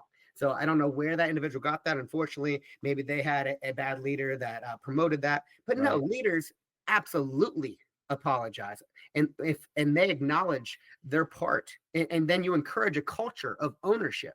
And if people are trying to avoid failure, avoid looking bad, you're going to run into some significant problems. So you want Huge, huge people that deal. apologize around you, not for, again, the receiving. Okay, good. Everyone's still cool with me. That's what I was looking for. I'm looking for external validation in my apology. No, I'm looking for improvement. I can't improve things that I don't own. If I want to wash that away, if I want to suppress it and act like it didn't happen, nothing's going to change. But when I acknowledge it and I want to reflect on it and build upon it, that is how you really apologize. That's so God, that's so important because that apology too helped me be better at taking accountability because he's still my dad. Like at the end of the day, we're adults now. And I did say this to both of my parents, both my mom and my dad, is like, it's fair to say that essentially my childhood is over, but it doesn't mean that they stop being my parents. And so at some point, there are things that they do where I'm like, okay, I want to learn from this person like I would anybody else. And so we are in that adults, we're in the same adult space, but there are things I can still learn from them because they have more life experience than me. And so for him to have done that also made me better at apologizing because there was accountability there. Accountability was demonstrated by saying, I was wrong for having done this and you suffered because of it. And I'm deeply sorry. Like that kind of, it made me better at apologizing because I'm like, okay, first of all, I want to acknowledge the fact that it takes a high level of vulnerability for you to apologize, for you to have said, hey, I did this wrong and you suffered because of it. And I apologize. I'm sorry. This is what I want to do to be better. And I think that that's very vulnerable. If you're willing to be vulnerable in front of people, there's a lot of courage. We talk about courage. That's courage. And Intentional stress. intentional stress, exactly. And so there was something from that I was able to learn, despite the fact that we're adults. But because I have more experience in a certain field, whether that's having kids, I haven't experienced that yet, so I don't know what that's like. But he gave me a little bit to learn, and my mom also did the same thing. My mom also has apologized to me and said, hey, I'm sorry that the pain that I've caused you because of my decision making, and so from both of them, I've been able to learn how to be better at taking accountability for myself, for my actions. And it's not about validation. It's about accepting that there was something that I could have done better and going towards the growth. So my wife, I learn from her all the time. She makes me a better father by me watching the type of mother that she is. And she found this book a few years ago by a woman named Dr. Becky Kennedy. It's called Good Inside. And I've read some books on fatherhood, on parenting that are phenomenal. This unquestionably is the best one that I've read. And things like I had heard the concept, and I don't remember where, but the generous perspectives to give to others and the reframing of why someone does something. There are countless reasons as to why someone might not respond to you saying good morning. It doesn't mean they're an asshole. It could mean many things. They could be having a bad day. We often don't treat people poorly because they're a bad person. We're projecting we're having a bad time. But coming back to Good Inside, just so many amazing chapters on parenthood, but really it's a book about relationships and interacting with others. And one chapter that stuck with me and is just a beautiful relation to the story you just described with your father, is it's never too late to repair. I don't care what you've done and what happened. And this happens a lot with generations and families where resentment builds, an issue happens, divorce happens, and then time passes and people are out of your life. And man, making that first step, being vulnerable, taking accountability, and attempting to genuinely repair, the time is now. There is no period of time that passes that is now it's too late. It's never too late to repair. And what your dad did, respect to him. Of course, respect to you for opening the door to allow it and traveling to Mexico. But it is a beautiful real life example of what is possible. And again, the benefit it has in his life, great. But more importantly, talking to you now, the benefit it has in your life and the trajectory of your life going forward and the type of man and future father you may be, or just in general, the type of person you'll be and how you respond to others and take accountability for your actions, how you repair if and when you make mistakes. Obviously, we don't want to make mistakes most of the time, but it happens. And rather than suppressing it, avoiding it, trying to hide it so it doesn't impact your ego or cause shame, no, we all make mistakes. Owning it and then repairing is very important. Don't brush things under the rug. Own it, make that connection. It's never too late to repair. So that book, can't recommend enough, not only for parents, for people in general. Good inside. Yeah, I that last part, by the way, is the most important part, the repair. In therapy, that's one of the things that was covered was you can have the disagreements. The disagreements are going to happen. The important part is the repair. If the repair isn't happening, you're creating a larger and larger rift. That's just eventually how it turns into resentment, and so that builds and it compounds, and then next thing you know, you're like, how did we get here? And that comes from just over and over again, not having the repair, and just having the disagreement. And so then what do we have in common? And so that's where the rifts, where I have missed the rifts, where that we can have the disagreement, but the repair is the important part. We've all missed it, brother. But again, just like with repair, it's never too late. It's never too late to start trying to make changes in our own life. Absolutely. So, Absolutely. So that shift has helped me so much in so many domains. And again, when you do that, you're setting the example. You're being a leader. If you want others to repair better with you, repair better with others. If you want people to be kinder to you, be kinder to others. Show others respect to receive respect. It applies to everything. At the end of the day, I do have expectations for others. I do have boundaries, especially when it comes to safety, things that I won't allow. But I don't have a lot of expectations for others with attitude. I mean, because I know through most charitable interpretation that people might just be having hard days. Those are opportunities for me to make their day better, not for me to have expectations of, oh, they're being rude, so now you're going to get this back from me. No, every interaction is an opportunity, but we all have hard days. We all make mistakes. That repair opportunity after the fact, and then and we all make the same mistakes sometimes, by the way. Very true in parenthood. My wife and I joke that we feel like we apologize to the kids about the same thing too often. But patterns happen. But assessing those patterns and trying to minimize them as much as possible is another way to take accountability and show that you truly are sorry. But things happen. Repair is necessary. Accountability is imperative. Trying to decrease patterns, but anything is possible, and therefore remembering those concepts so you can maintain the relationships that are most important to you changed my life quite a bit. Can I ask you about how parenthood has affected your relationship with your wife? How has it evolved? Did it present? What challenges did it present? It has enhanced our relationship in every way. So you know our story when we first got to Guam. Right. It has been incredibly challenging at times, whether it's from our losses, from those hard days, but again, the uncontrollable adversities in our life, like that first loss, the military, moving around, me being out of town sometimes. These are all challenges, but because of those inevitable hardships that we experienced that led to our improved communication and the most beautiful things that we could ever ask for and hope for, our children, I know I experienced this in my family growing up. You have So I had one sister and two parents. If two of the four people were having a hard day, it somehow turned into everybody having a hard day with one another. Like that branched out and affected everybody, our communication. So everyone got emotional, everyone got angry, Mm. and you got into these patterns of behavior because the emotional mind was activated. And again, we don't say and do things that we're very proud of when you're emotional. And we all care about each other, so we're stressed that you're stressed, and then we're all stressed, and we're all communicating incorrectly. Um, Guilty of that early in my relationship, but as we have improved together, uh, becoming a father has made me a better husband. That loss, as you know, made me a better husband, but each subsequent child we've had has brought on increased challenge, increased quote unquote burden that I wouldn't trade for the world. I love these weights in my life. I will happily carry them forever, but they are weights. They are forms of resistance that require management. And we have responded to this stress, if you will, through growth, because either you manage and recover from your stress or it causes burnout and breaks you. But intervention and recovery is how you differentiate resilience from burnout. And having our children has made us better as a couple and as people.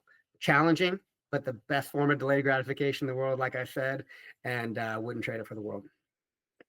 When we talk about with resilience, now moving forward to what it is that you teach, and what is it that you want people to get out of those classes when you go in and you teach about resilience and handling stress? What is it? What are the most important things you want to teach? Great question. Thank you. So I've taught anywhere from 5-minute quick in-doc briefs, which I know you talked earlier about.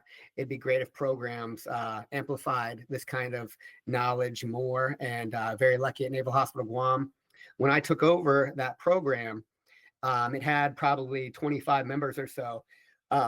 We created some new initiatives. I did some leadership trainings of our board of directors. I did some things called stress assessments, which were this relates to our first conversation, by the way. So you had Yeah. talked about how at your command you had the force protection initiative of assessing stress and then briefing leadership on it. But unfortunately, confidentiality was not always maintained, and it became people not wanting to speak up, which you see quite Right. a bit. Just to compound that stigma of talking about your problems presents a risk. And I mean, again, I have crazy thoughts that come into my head all the time. There are times, no matter how resilient one is, that they're going to be struggling. And talking about that does not mean that they are a liability. That is a strength. That is an opportunity for support. That's an opportunity for collective growth. So you can connect with the people that you work with or that you live with to support one another. And you don't need to love everyone you work with. I mean, even in my extended family, I don't like everybody, but I do love them. I do respect them. And you don't need to like everyone you work with, but you can respect them as human beings. You do have a mission together to accomplish, and you need a team to do that. You can't be individuals. So remembering these things about collective support, perceived support, can be quite beneficial. And so the stress assessments we did, confidentiality was my number one concern. And I would break up a unit into sometimes like the officers and the enlisted, or if I knew there were certain problems, we'd break up groups so people could speak openly, and I could get general, vague concepts that could then be talked to as a group for opportunities for improvement. Without names, it was confidential, but you would see things. Basically, two takeaways would come from it. These are uncontrollable stressors.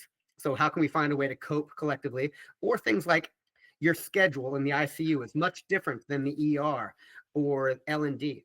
Why is that? So sometimes changing the schedule made sense, or explaining the why. That is, you see this in organizations all the time. We implement these processes, but we don't explain why.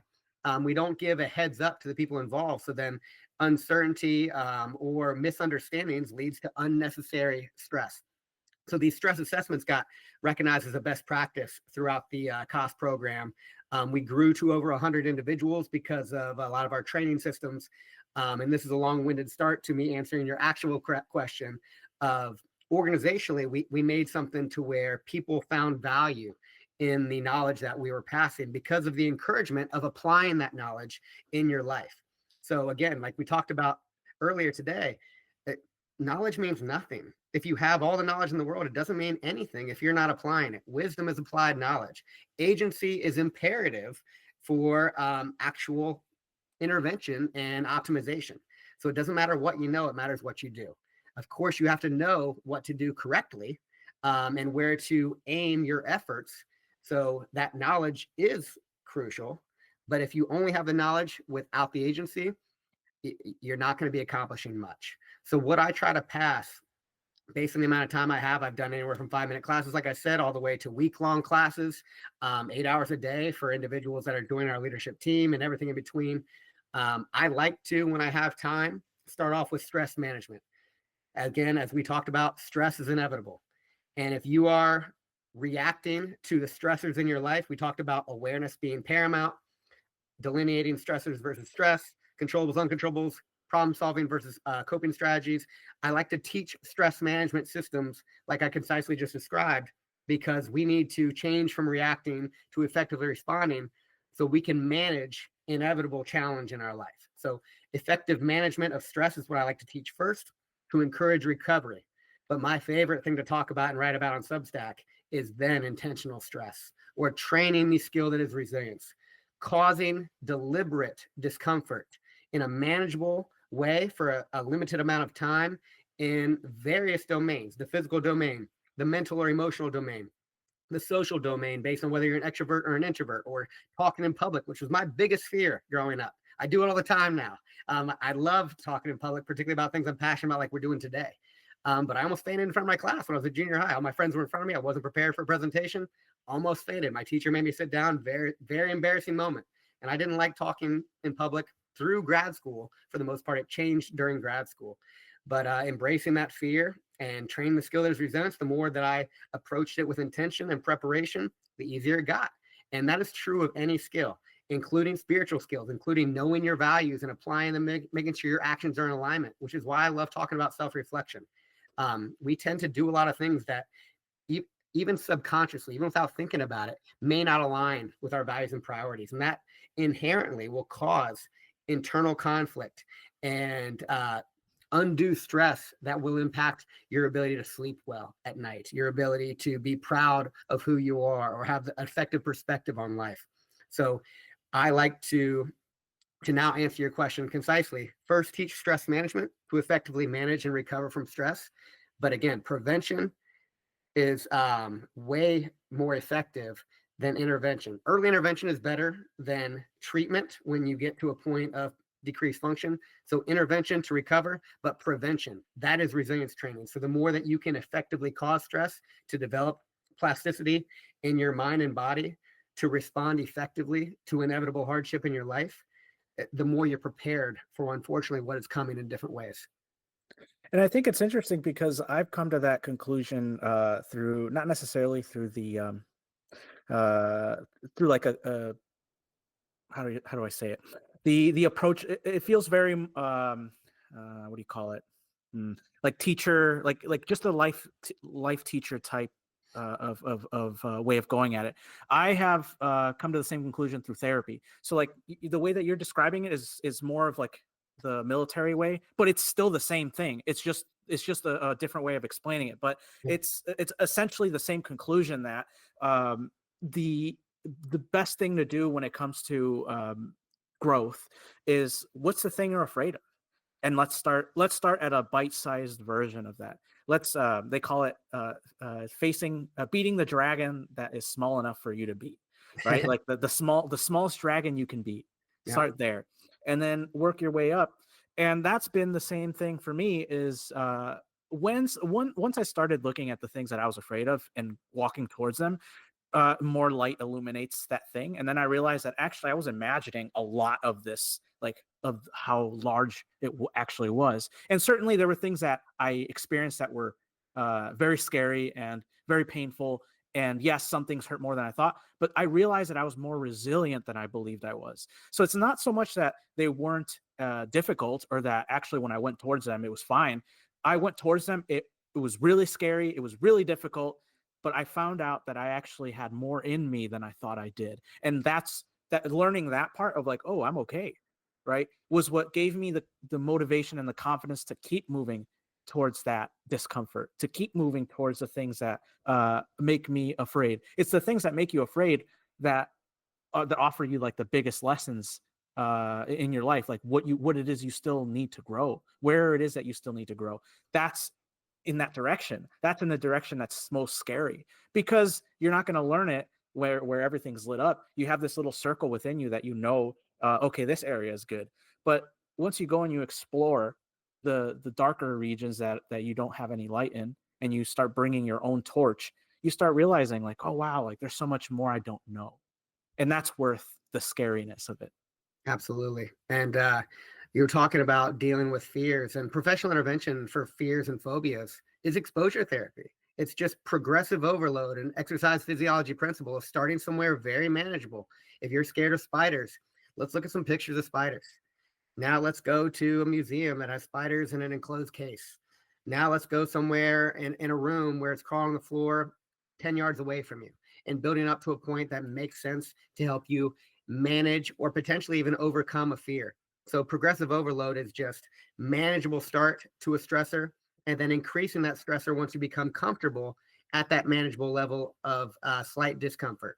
And then once you get comfortable, make yourself a little bit more uncomfortable, add more stressors. So in the strength realm, that could be increasing weight, increasing reps, decreasing break time, changing the environment to make it more stressful. It's cool how, again, exercise is a vehicle for resilience training. That's something I write about quite a bit, because the overlap. The mind, mental health influences physical health, and physical health influences mental health. And these concepts overlap quite a bit, even though, again, we don't always translate them well in our lives because of experience, perceived support, or strategies that are in place. So that question that I had growing up of why are some people more resilient than others? I didn't say it like that, but why do some people respond effectively and recover from stress, which is my definition of resilience? Why are some people better with stress than others? And it's funny, stoic, the adjective, like the connotation sometimes is the absence of emotion. But stoicism, the philosophy, which centuries ago, they were talking about emotional intelligence. They were talking about, no, it is not suppression and absence of emotion. It's understanding and responding effectively to emotion. And I love Stoic philosophy. I love many forms of philosophy. I love evolved systems of medicine and concepts that some of them are derived from some previous philosophers like Socrates. I just read an amazing book by Donald Robertson, How to Think Like Socrates, and going into that history and the detail that he always does in his books, and talking about this amazing thinker that was just questioning assumptions right and left, not only in others, but in himself, to try and figure out the world. He figured out the value of uncertainty. It's true wisdom before anyone else, like where people thought wise was being an expert. But even experts don't know everything. There are limitations that we have, and the more that we think we do know, the more we can pigeonhole ourselves and limiting our actual performance. So again, that question that I had, the answer is it's a skill. And that skill sometimes is forged, unfortunately, through tough childhoods, through uncontrollable adversity that thankfully some people make it through, some don't. Some are compromised by it, but those that are able to persist through uncontrollable adversity sometimes are more resilient individuals. So prior experience absolutely can. Perceived support or objective support systems promote resilience, and then develop strategies from knowledge that is applied to grow the skill that is resilience. There's your answer. That is why some people are more resilient than others, through training, through experience, and through support systems. One, two, or all three of those ideally enhance support. So what are the controllables within that knowledge that we can apply to our lives right now? So I love writing about intentional stress challenges, thinking about any and every domain, and then using. So I come up with a specific challenge. Coming back to exercise physiology, there's something called the SAID principle, specific adaptations to impose demands. If you want to get better at lifting weights, don't go for a run around the block. You're not going to get better at lifting weights. If you want to get better at lifting weights, lift weights. So specifically cause stress in the area that you want to improve. And then progressive overload. Start somewhere manageable. Don't start with, I want to be able to deadlift 300 pounds. I've never deadlifted in my life, but let's throw 300 pounds on the bar and rip. You're going to rip all right. It's not going to be that bar. Not in the way you thought. So you want to start somewhere manageable and then progressively overload. Specifically, get into that domain, into that arena every day with focus, intention, and consistency, and then achieve eventually, and then grow, and then add more stress, add more stressors so you can manage it effectively and recover from it. And I always forget the guy's name, but back in the 70s, a guy came up with the stages of skill development, or stages of competence. We start off subconsciously incompetent. You don't even know what you're not good at because you're not reflecting on it. So self-reflection, again, imperative. Awareness is imperative. You can't intervene and improve upon something you don't know about. So we start off unaware, ignorant, subconsciously incompetent. My goal when I do these presentations is to encourage conscious incompetence. Here's an area of opportunity in my life that I'd like to work on. There are countless ones. So again, don't take everything, but find something that makes sense to you that could offer value. I am consciously incompetent here. I'd like to start working in this realm. Now, over time, we're going to try to work to when I am fully present and focused on this activity, I have become consciously competent. That takes time. But now when I'm in the arena, when I am focusing on this skill, I'm pretty good at it. Now, for a long time, keep doing it. Keep using progressive overload. Keep showing up. Eventually, with enough time, enough dedication and effort, you're going to reach subconscious competence, mastery, muscle memory. You don't have to think about it, and you do it correctly. There is no perfection, but the more you do anything, the better you get at it. And I love that concept for all skills. And then again, what I am passionate about is the skill of resilience. I love to teach about physical fitness. I love to teach about all these things. And I talk about the benefits of potentially cold exposure or deliberate heat exposure or intermittent fasting or fasting from your devices, or all of these different realms that you can challenge yourself in. There are physical benefits. There are reported evidence-based benefits from them. Great. Those are byproducts. The skill that we are truly trying to train is mastery of ourselves, mastery of our urges. We're trying to train the skill of resilience. Everything else is just added benefit. Great, but you show up for resilience training and then you think about those skills and then apply them across domains. You optimize your life everywhere. I like that. And speaking of the physical part of it, you mentioned being a part of the mixed martial arts community and Brazilian Jiu-Jitsu. Where did that all start? Started in Guam. So it started when we had our first child on the way. I've always been an athlete. I've enjoyed almost every sport you can imagine. My dad was a collegiate wrestler. So he actually would train people and I'd be their dummy and get beat up by them, but I would love wrestling with good wrestlers. I would hold my own. I had great endurance. I was tough. So I could give people a challenge, but ultimately they would beat me. The good wrestlers would. But I always enjoyed it. But basketball is my favorite sport. Same season, never wrestled. And then ironically, combat sports is my favorite thing now. Maybe my sons will wrestle one day and I can get into that realm other than my experience through friends.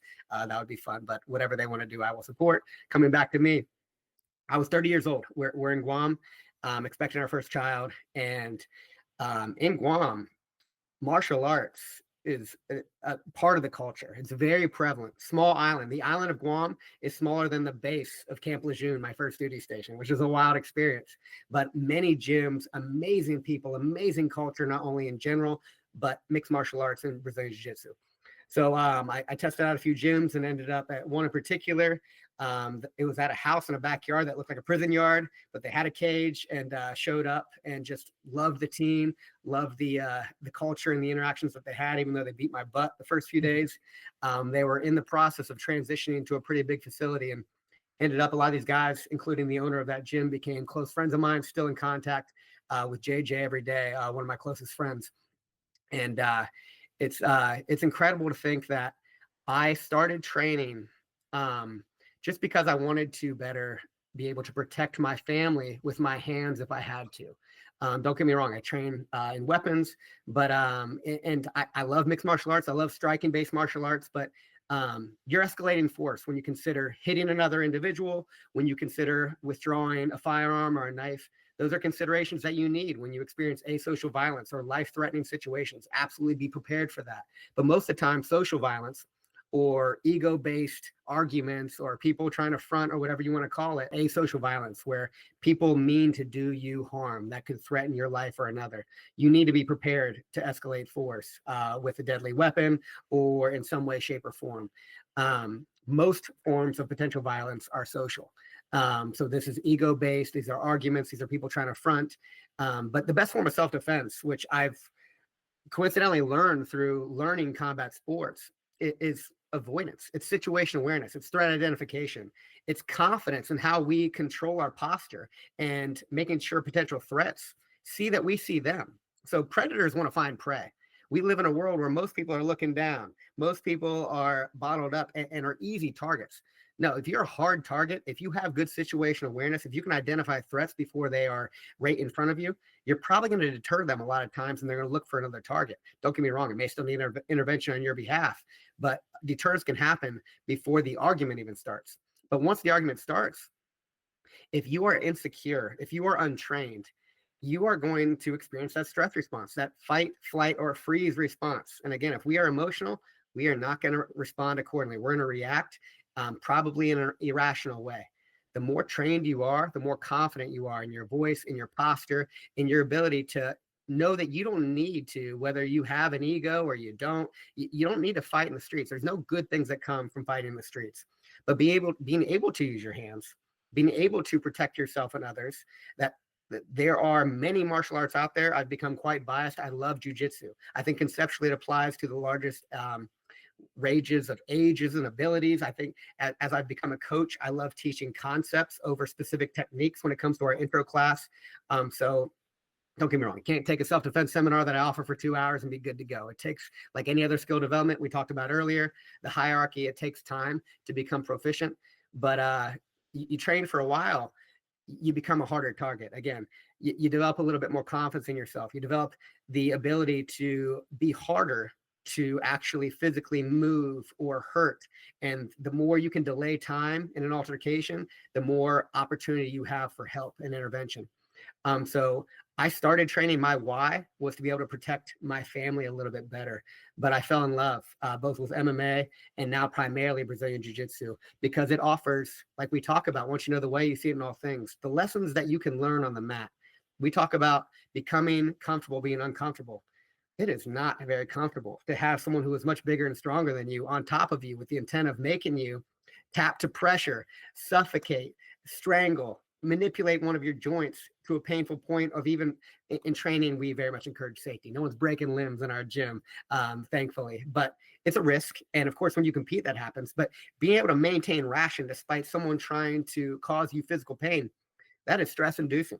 Mm-hmm. And the more comfortable you can get with that, man, most other things don't feel that hard in life. Again, the concept of intentional stress, you intentionally cause yourself significant discomfort from time to time in a way that you can manage. Inevitably, most other things feel easy. And I love resilience training when you can manage it as stress management too, because I go to the gym and I train. Inevitably, I'm encouraging the stress response in my body. I'm doing something I enjoy. But even in the beginning, I'm getting the stress response up. When training's over, the stress response happens, it goes down. Parasympathetic nervous system slows everything down. The brain cannot differentiate behind the stressors that cause the stress or why it is slowing down. So if you have financial issues or job issues in your life, or even interpersonal relationship issues, experiencing stress in a different domain and then recovering from that is going to help you recover from emotional to rational in that other domain. So you can think about things from a more realistic perspective on what is possible to cause improvements, to talk about and utilize some of the concepts that we've done before. No one operates very well when they are compromised mentally because of our limbic system being activated, because of cortisol flooding our body. And unfortunately, we are not very good at recovering from a lot of today's stressors. We tend to ruminate. We tend to let things stew and continue to impact us because of negative thinking patterns, because of our perceptions of them, because of our insistence on thinking about stressors rather than our perspective and our response to them. I'm being long-winded like I tend to be here, but that's okay. The mats, the gym, I love physical training, fitness training, but I love martial arts training even more. We have training partners. It becomes a social and a collective opportunity for growth. It's a problem solving outside of yourself, which is just more complicated in a new way. My why, again, was self-defense for my family, but it's still my why. It's still how I coach foundationally. But I do compete. I do the sport. I do enjoy the rule sets and going into that domain. But at the end of the day, the reason I train continues to be being the best version of myself to protect and provide for my family and be the best man that I can be. And the fact that I am now coaching and trying to transcend the lessons that I have, this is where, like, I want to give respect to you, because a lot of people, I mean, as we know, you get out of the military, you have a mission in the military, you're part of a team, and a mission is provided to you. And there's resilience in that. And people leave the military, and don't get me wrong, there are many cool personal pursuits that you can do, and there's dopamine activating activities that are a lot of fun. But when we talk about selfish and selflessness, when you can find opportunities for things that you're passionate about to transcend that to others, to impact others, there's a new mission. I'm still in the military, obviously. You're post-military, but we have overlapping passions, and there's how you continue on. There's how you continue to thrive post-service, which a lot of people struggle with. But finding that mission that benefits you and others, man, there's so much beauty in that. But most importantly, again, selfishly, there's resilience in that. And you see people thriving post-military career or post anything, post mixed martial arts. You see people get out of the fight game and fall apart. They don't have that next fight. They don't have that mission. They don't have that, unfortunately, in this case, external validation as a fighter. They're now post-career. So who are they? What is your identity? And identities, in my opinion, should not be, and I hate the word should, by the way, so when I use it, I catch myself, but there are cases where it's okay. Don't have one sole identity. Yes, I'm a father first, I'm a husband, I'm a man, but I'm also a jiu-jitsu coach and practitioner. I'm a fitness enthusiast. I am many things that my identity is tied to. So my priorities, my values are underlying it, but I'm many things. I'm passionate about many things. I'm a continuous learner. I'm a reader. I'm a writer. You name it, whatever you love and benefits you, find a way to not only grow yourself there, but once you get to a point of competence that you can teach it, lifelong mission, lifelong opportunity. And there's a cool way to think about how to live to our fullest. So props to you, brother, for finding. Thank you. That's very kind. Thank you. I appreciate you saying that. I think two big things I would like to talk about that you just talked about that I thought was huge. First of all, the MMA community, I was a part of that for a few years. And let me tell you that was the most humbling experience on top of the whole thing going through boot camp. And yes, you get broken down in Marine Corps boot camp and rebuilt. And yes, that did impact me, but also the MMA community brings you right back down to earth, because sometimes you need it. It's good to build your confidence, but there's a point where there's a what's the word? Overconfidence is also a bad thing, right? There's everything in moderation. And what had happened for me was I became a Marine, and suddenly I thought I was the best at everything, because in the Marine Corps, it's, from the moment you're a recruit, you're told, everything you do, you will be the best at. And so that's like the thing that's in your head. And I had that as a young 19, 20-year-old going into the MMA community, learning about, oh, well, I know how to fight because I'm a Marine. I'm the best. I'm the best of the best, right? And so when I stepped foot into that MMA gym, and if you have a good community, like a loving community that cares about each other, you'll walk into this community and they'll humble you, but they'll reach their hand out to you and go, hey, let me show you this. And that's what I loved about that community, is just that it first of all, it humbled me. It made me realize that I have much more to learn, and that in this space, right, I might be a great rifleman. I might be good at shooting. I might be good at all that. But in this space, you aren't. And we're always students.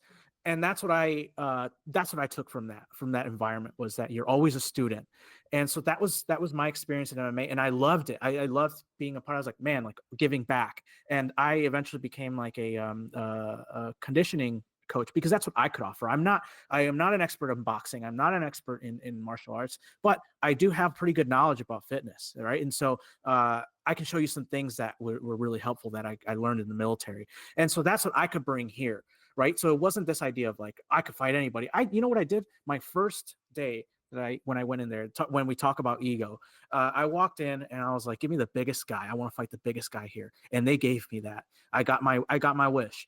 And so I got paired with this dude that was maybe 230 pounds, something like that. He was a big man.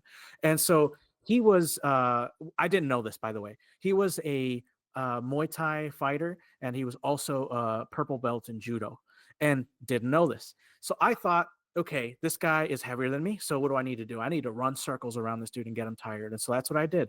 I circled around him over and over again. He couldn't hit me. And I was like, this is going to be pretty simple once he gets tired.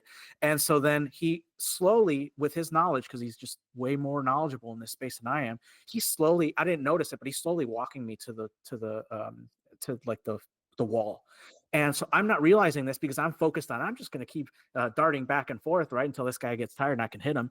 And I start getting enclosed. And once I realize I'm enclosed, he goes for my legs. I'm thinking, okay, he's going to do a double leg. He's going to just take me down. So I'm trying to widen my stance, and not knowing he knows judo, he's actually setting me up for a hip throw.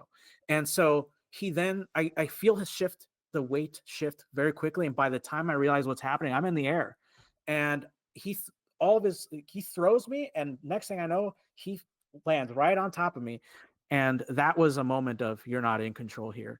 Yep. And that was a moment that was something I needed. I needed to be checked, because in that moment I thought that I was better than everyone in there. And I got shown really quick that that's not the case. And no shame in that.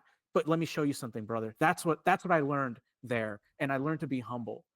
And that was one thing. The second thing that you said was, when we get out of the military community, what inspired this for me is that a lot of times we get out and we go, well, what am I now? You said that earlier. What am I now?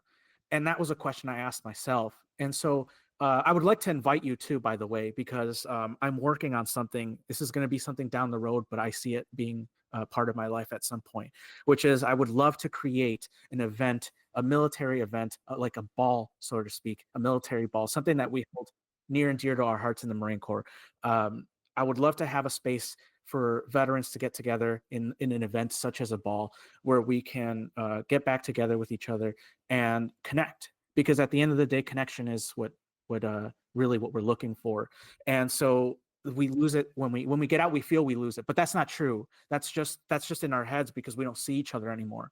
And so I would love to, in the future, I've already done one experiment with it. Last November for the birthday, I tested it out, and I was like, I want to see how many people I can bring here. And I invited as many people as I could, and we got about 30 people together. And I mean, it was the energy in that room, if I could describe it to you, was like something that I've never experienced before. It was just this feeling of longing, this feeling of like, I've missed this feeling of I'm so happy that you invited me. Just the consideration that I was a part of this, just the feeling of I'm a part of something again. Yeah. That is what I would love to recreate. And for veterans as they get out, hopefully to help them transition, and that you don't have to lose this completely when you get out. And so hopefully at some point we can do this at a bigger scale, but you're always invited, of course. And hopefully we can do that and spread that throughout the military community. Beautiful.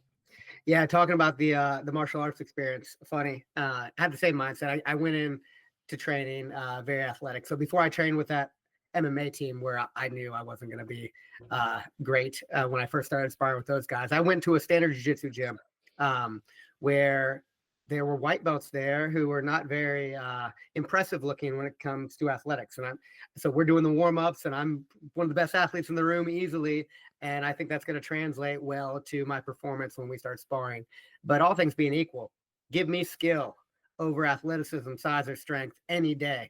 So if you are trained against an untrained individual, 9 times out of 10, 99 times out of 100, it's not going to go well for that other individual. And your strategy against that bigger individual, if he weren't trained, that's not a terrible strategy, trying to wear people out. I mean, fatigue makes cowards of us all. If you're exhausted, you're not going to be thinking rationally. You're not going to be able to move your body the way you want to. So trying to fatigue people is a great concept. But if you are skilled, you know how to impart a governor on yourself. So you are never fatigued, particularly if people can't make you that way. What I love doing to individuals who come into our gym now, even if they want to go with the biggest guy, the most athletic guy to test themselves, now you got to prove yourself first. You're going with my 130-pound female purple belt. They don't know she's a purple belt because when they come into some of these classes, it's no-gi. But cute little girl, she's going to beat your butt. Unless you are highly trained, she is so skilled. She is so technical. She's also an MMA fighter, and she grew up doing kickboxing and striking martial arts, but she is a very technical grappler. And she She is, it is so much fun to watch her. Of course, the technical dominance is fun to watch, but when she humbles men, it warms my heart because it gives you a new sense of reality. There is no turning red in winning fights against a trained individual. A lot of people think that their ego or their ability to intimidate is going to be effective, and it will against an untrained individual. Because if you can cause the fight, flight, or fear response in another, then yeah, it's going to be the biggest growl can win, like in the animal kingdom. But if you're trained and you're ready to go, that's not going to be effective. If anything, it's going to cause exhaustion. So it's very fun to watch the other side of that, where there is no size or strength excuse. It is a smaller individual, as a female, and you're an athletic male, and she has you breathing like you just got done running a marathon in 3 minutes after she's tapped you 3 times. So it's very fun to watch that, because you're right, it humbles you. And I'm a big believer in martial arts for all individuals for that reason. So we talk about like anti-bullying programs. I mean, even me, I wasn't a bully growing up, but I had a chip on my shoulder. I was a smaller guy. I was athletic. I was tough. I got in fights that I didn't need to get into to prove it to others that I could hold my own. Unnecessary risk inherently involved, injuries not needed. Thankfully, my life is not significantly altered from me hurting someone else too significantly, or them hurting me significantly over what? Over ego. But when you train, you get to express that inner kind of primal nature that we all have to test ourselves. But the beginner's mindset that you alluded to is more important. So don't get me wrong, training is very beneficial. It's good to have an ego. They say leave it at the door. I say don't leave it fully at the door, but shift it from a competitive mindset with your training partners, which are your most important assets, to being a learner. So you be a good training partner. Be safe, keep others safe, particularly if you're an amateur. It's not about winning. If you're trying to win in training, you're limiting your growth. Don't get me wrong. If you're in training camp before a competition, we can get some live hard rounds in, even as an amateur. And of course, as you get better and better, there's situations where we're going to go hard. But when you're rolling as a beginner, or even as a brown belt, based on who I'm rolling against or what I'm doing, what my goals are that day, I'm trying to learn. I'm not trying to win. And skill differential and how we approach life. You can be a beginner as an expert, keeping your mind open, being willing to take on new lessons, even from people less experienced from you. There's always opportunities to learn in any interaction. It doesn't mean you have to accept all knowledge and absorb it, like I said, the Bruce Lee quote, but there are opportunities to get better all the time. And the vehicle that are martial arts, I love, again, for resilience in life. And that humility, that becoming humbled initially, is beneficial for all of us. And for those that are already humble and want to improve and build confidence, without question, there's opportunity there. Any type of person can potentially benefit from martial arts if they want to. If they don't want to, they shouldn't do it. But it is a great opportunity if you have that itch. Don't let fear of what it is deter you from doing so. Don't get me wrong. There are bad apples everywhere. There are bad gyms. There are bad coaches. There are bad cultures. I actually just wrote a piece on Substack about an intentional challenge to train in jiu-jitsu. And I talk about, throughout my progressive challenge series, assessing gyms and their culture and guidelines to determine what may be a good fit for you based on your training goals and aspirations for training. But yeah, culture, safety, relationships are just as, if not more important than the training itself. Because if you're showing up and getting beat up and getting treated poorly, no, we're not trained to be world champions, most of us. We're training to improve ourselves, and that's not the domain to do it in if somebody's acting that way. But yeah, I love it. It's a part of my life, and it will be forever. It's definitely a community of people that want to keep improving, and who doesn't want to be around that? I did want to ask you if you had anything that you wanted to share with our audience. I think we're coming up a little bit on our time here. So is there anything you'd like to share with the audience that we haven't talked about already? We have talked about it all already. I mean, my biggest takeaway is manage your stress. You can't do that without awareness. So stress management 101, awareness. Differentiate your stress from your stressors. Find controllables within each. For the uncontrollables, which are mostly our stressors, other than acceptance or avoidance, find ways to cope. For the controllables, find ways to solve issues in the short, mid, and long term. Lean on your support systems, both perceived and objective at your family and friend level. And then, if and when needed, the endless resources that we have, both in the military and civilian sector. There are endless. And if you're not sure of them, reach out to me. So share my email after this in the podcast. If it's not obvious, I'm pretty passionate about this stuff. So reach out to me. There are entities that care about you. You are never alone. We live in a time with social media where it's ironic that many people are struggling and feel isolated when we are more connected figuratively than ever. Social media followers and likes are not legitimate connections. Conversations are better in person than they are online. But don't get me wrong, that's an entity where you can connect. There are beautiful communities out there, like on Substack, where engagement and collective support is real in the digital space. That being said, use your support systems, assess your stress, use strategies to effectively manage and eventually recover from it. But my main takeaway, always, that I'm most passionate about is cause some discomfort. Train that muscle that is resilience. Find a domain that you want to improve in. And if you can't think of one, again, reach out to me. I have countless ones, and I'm developing plenty more. There are always ways that we can test ourselves at a manageable level for a brief period of time to practice the strategies that we may have with intentional breathing, reframing, whatever it may be, to endure during that short-term stressor that we're causing and then recover from it. The brain doesn't differentiate whether you controlled it or not. Plasticity, neuroplasticity is possible because of that said principle, and then progressively overload that baby once you get comfortable. Don't stay comfortable. Complacency kills. Find a way to make yourself uncomfortable every day and recover from it. That is self-care. That is recovery. That is prevention. That is resilience. There are three questions I'd like to ask that I ask every guest before we end our conversations. First of all, where can we support you? Where can we follow you? Where can we find your work? Substack. Yep, Resilient Mental State. That's my Substack. I channel everything on other platforms there. I started writing a little over a year ago, and went 8 months just posting once a week, and then decided to start engaging more. And it's pretty cool. Again, the engagement, the quality connections that you make with people, the other writers and readers. I'm as much of a reader on that platform as I am a writer, but that's the location to primarily find me, but also you can share my email. Awesome. Have you discovered purpose? And if you haven't, what do you think it might be? So I have multiple answers to that question. One, I wrote an intentional stress challenge called Write Your Eulogy. So we talked about contemplation of death. Writing your eulogy is another extreme version of contemplating your own personal death. But the intent is to think about, if you were to pass away tomorrow or at the end of your life, how would you want others to remember you? And this is a form of self-reflection that you can start thinking about your values, your priorities, or the achievements you want to make. I always argue that, don't get me wrong, look to achieve things. But objective achievements, in my opinion, are not as significant as internal character, demonstration of your values through your actions.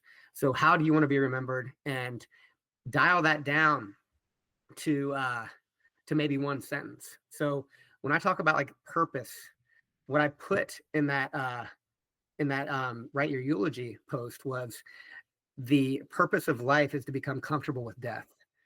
And that's deep and sounds dark and morbid until we start elaborating on that, which is why I always make sure I talk about that in long form rather than just like post that quote and leave it like, whoa, no, what are you talking about? Mm-hmm. But if you are comfortable with your death, that means you've gotten to a point of character and demonstration of your values, understanding of the uncertainty and controllables that you have in your life, where you are living every day to your fullest. You're at a point of contentment in your life where you know you've done the best that you can with what you've had. You are continuously to try and deliver, and you have found a way to love fate. I believe in free will. I believe that we have control over the interpretations of our thoughts and our subsequent actions, but I know a lot of things are outside of our control. And rather than try to fight those things, fight that uncertainty, I'm going to focus on me. I'm going to do me and do it to the best of my abilities. So my purpose is, in my eulogy, I say he was a good father, husband, and man. So simple as that. There's so many other things that I love, but they don't make the cut. They all filter into that.